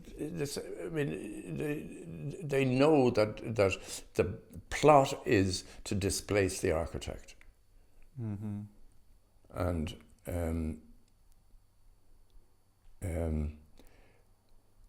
I think that's a far bigger problem. As to what, but I'm not one to. I kind of think that there's horses for courses, and then there's all the different courses that you have to run. And if people need design and build for quantity and for whatever reasons, for economics or whatever reason, I think that's fine. But I think also that there's place for an architect, and there's a sort of, well, I guess design and build, there is place for an architect. It's just that it's kind of confined to the early stages of the design process rather than. Yeah. And some architects are actually embracing it as a kind of way of working. Also, there's also good ways to do design and build. Well, mostly what we get here in Ireland is the cheapest. Yeah. I worked on a big design and build project with Hopkins for an extension of Royal Free Hospital in Hampstead. And it's done very well. Design and build, brickwork, you would never even guess that it's design and build. In situ concrete columns with chamfers, you wouldn't guess that it's design and build. So I think probably it depends. It depends. Yeah, well, maybe in the Irish economy and in the Irish bureaucracy, which is very centralised. Yeah, and so most of your projects are traditional, we would... Private. But also done in a traditional contract. Traditional contract with, schools. We have big schools, but they're one-off. They're not multiples. Yeah. But it's, I just wanted to say something about what we were saying this morning, just to draw to conclusion about seeing Shelley's building, seeing the brick building and talking about the materials of stone and brick and so on like that, and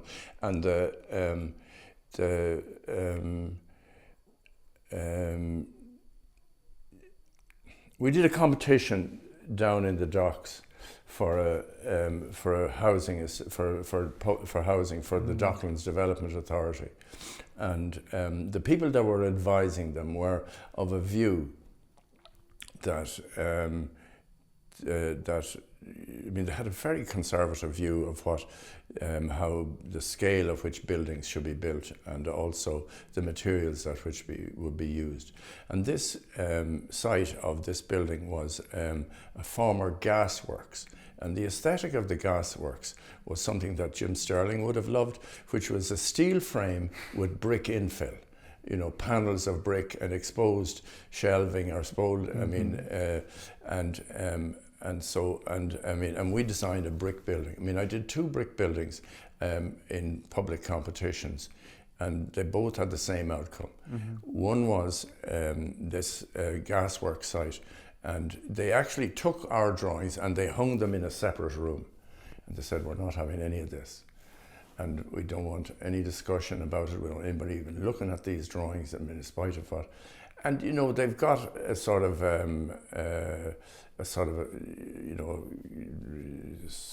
bit of stone, a bit of concrete, and sort of nondescript sort of construction. And, you know, I mean, and what I was going to say about Shelley's, the back of Shelley's building, I mean, that's formidable stuff in brick, you know, and it says to this town and to the people that were of this school of thought that really, I mean, modern architecture has to be glass, and that, so that's a huge breakthrough, you know, to build a building like that, I think. And already the ripples of that are spreading out, you know, into. But in some way, they did that work outside of Ireland first, and then brought it in. Yeah, I mean, I think they, you know, I mean, she built the stone building, you know, sort of some. I mean, I think there are things that.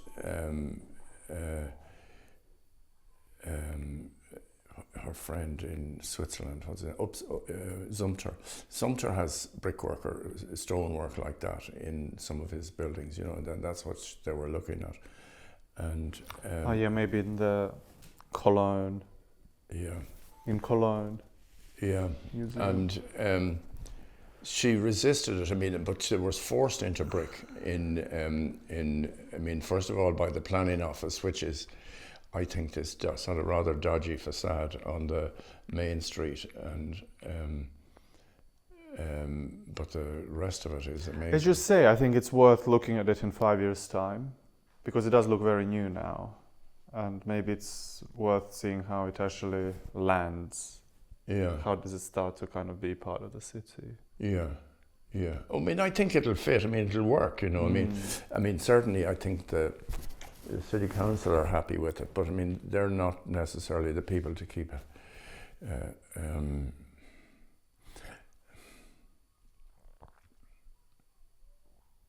Yeah, but maybe one thing that I really enjoyed in the Cork Institute of Technology, or whatever it's called now, MUT. Munster Technological University. Okay.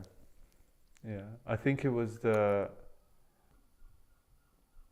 I just really, I enjoyed the upper level of the, you know, the big open space. Student place, yeah. Student centre, they call it, the yeah. Student centre, but once you're on the upper level, yeah. when you walk up the stairs and that's kind of long, yeah. I really enjoyed that, and the way it meets the offices, and it's quite, I thought that was quite playful. Well, I mean, it was been consistent, you know, I mean, there's a consistent sort of simplicity of circulation, you know, that goes through all those buildings. They all have the same, and in the tourism and building, it was. Yeah, that has a long corridor. I know, but it's single story, you see. Yeah. And I mean, it was double story, and then I got by the quantity surveyor for it, you know, and he said, you know, and so I mean, to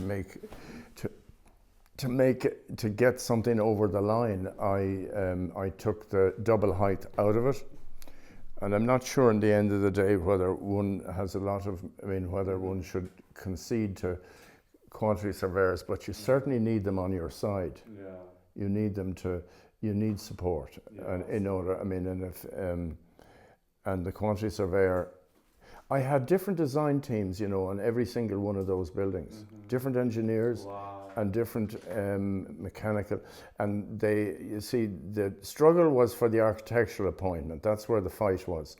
And then then in Cork, then they wanted every structural engineer to get one of these buildings, and every mechanical engineer got a building, so that I had an array of different consultants, and they wouldn't talk to each other. And I had set up on the brick, I had set up the bricklayer from Glyndebourne, who is Irish, and he lives on the North Circular Road, just where we go into the Phoenix Park there on the left-hand side.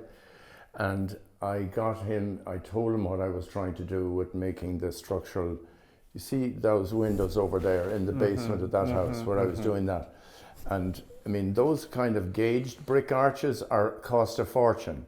And so there's a sort of a compromise to be made between stainless steel armature and structural brickwork. And I had this idea that if I had thick joints, and I could use regular bricks. I didn't need to have the bricks shaped, and which cost, I mean, a brick arch like that would cost maybe say 2,000 or 3,000 euros in a gauged brick, whereas in an ordinary brick with a fat joint, where you can take up in the mortar, you can take up the geometry in the mortar, and that's what I was at in Cork, trying to build, and I did that. Is that what you did in Cork? Yeah.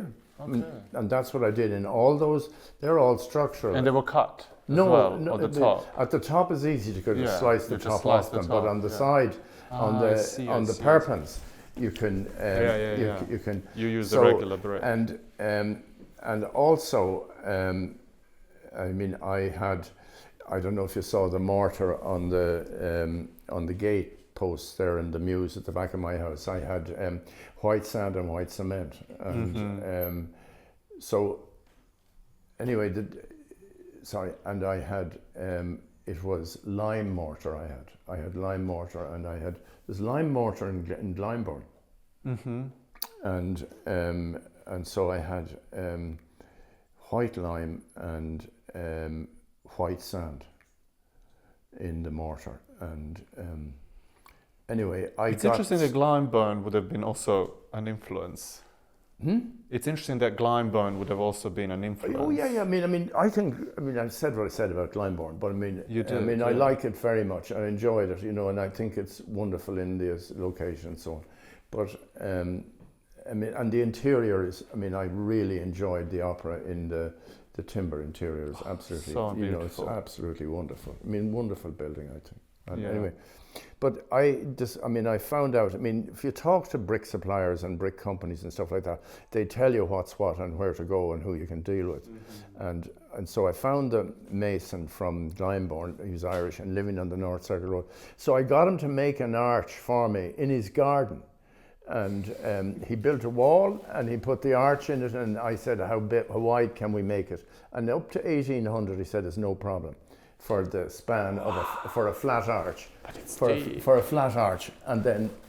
But it's deep. The arches are really. Sorry, deep. yeah, no, but I mean, it was. So, and I had all this deal set up, and I had made, and I had it photographed, and I gave it to the quantities affair and put that into the bill, and I said that's what they're to do, and so on. Anyway, the one set of structural engineers said he'd never use lime mortar. He said he knows nothing about it, and so I got caught between these buildings were separate design teams on site. One contractor got two of them, another contractor got the other one. And the contractor who got two of them was a villain, and he was anyway, God. That sounds like a nightmare. Complete nightmare. Having different contractors, different consultants on every project. On each project, yeah. On one site. On one site, yeah. Oh my God. And but anyway, so then eventually, I was left with no choice. That they said, look, we all use, we'd call them, the people would come, the big silo of mortar, and they put the silo of mortar on the site, and then they just take it, they fill the silo. Yeah. What I also liked was the use of block work. The exposed block work, I think that was very nice. Combining block work with brick, with timber. Yeah. You kind of elevate block work from something that it wouldn't normally, it doesn't have the value in construction. And I think in the, Yeah, you I really mean, and gave people it. generally don't. I mean, we used to always. There's a house in Cambridge, and tell me the architect for the British Library. British Library. The British Library. His house in Cambridge, which is a block building. Is it not? You Let's know, see if Paolo can find it. My Colin St. John Wilson. yeah, Colin St. John Wilson. Do you know Colin Wilson's house in Cambridge? I mean, it's the essay in concrete block that every architect should look at, you know? Yes. And it's sort of beautiful, really. I mean, yeah.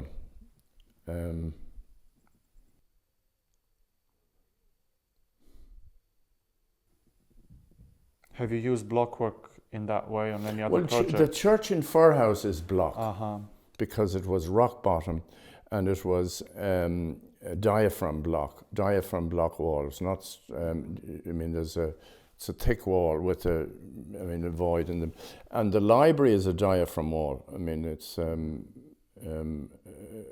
Cork, the Curved Library. Yeah. But anyway, looking at it, I mean, I think the room I liked best was because we kept thinking about who was going to teach in it. You know, in the culinary school, they call it hospitality and catering or something like that. We used to call it the culinary school, and because we thought it was for I used to have long conversations with Edward and Jeremy about English cooking, and about those are the Dixon and Jones. Yeah, about and Elizabeth David and what I mean, Elizabeth David's place but Elizabeth David has an Irish equivalent called Myrtle Allen, whose father was an architect in Cork, and they have a hotel in Ballymaloe near in East Cork, and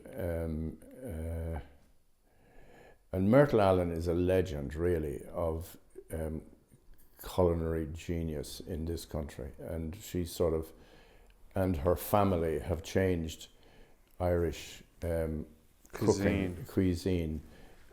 Right. And that's one thing we've been wondering about. What's the Irish cuisine? Well, Myrtle Allen is Irish cuisine, so look her up. Okay. And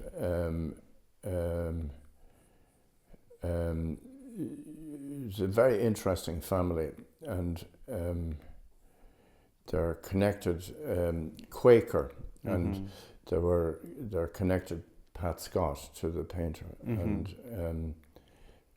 and we always thought that Myrtle Allen would be teaching in this school. Okay. So we thought this room was for Myrtle Allen. The room, the horseshoe-shaped room, this was for her, and she would teach them, you know, not institutional cookery and sort of, you know, I mean, which is what they teach them, and but that she would teach them about food, and so we thought that was that, and we had the Anatomy Theatre in Padua. Yes. You know the Anatomy Theatre in Padua, you don't, in the university, in Padua University. And it's an oval-shaped theatre on 4 floors like that, and with the students standing overlooking, and the display is just the size of a table with a body on it for the anatomy. And this amazing 15th century timber interior in Padua, in university. Anyway, so this was a small sort of thought about a room for a wonderful woman who would teach these students about. But she never did. Did she ever teach that? She wouldn't get a look in, you see, because they're agents of the government and they want to cater for the industry and the sort of, I mean, it's the usual story. Yeah. Wow, okay. Will we call it a day? Yeah. What about you now? How are you going to get to the airport?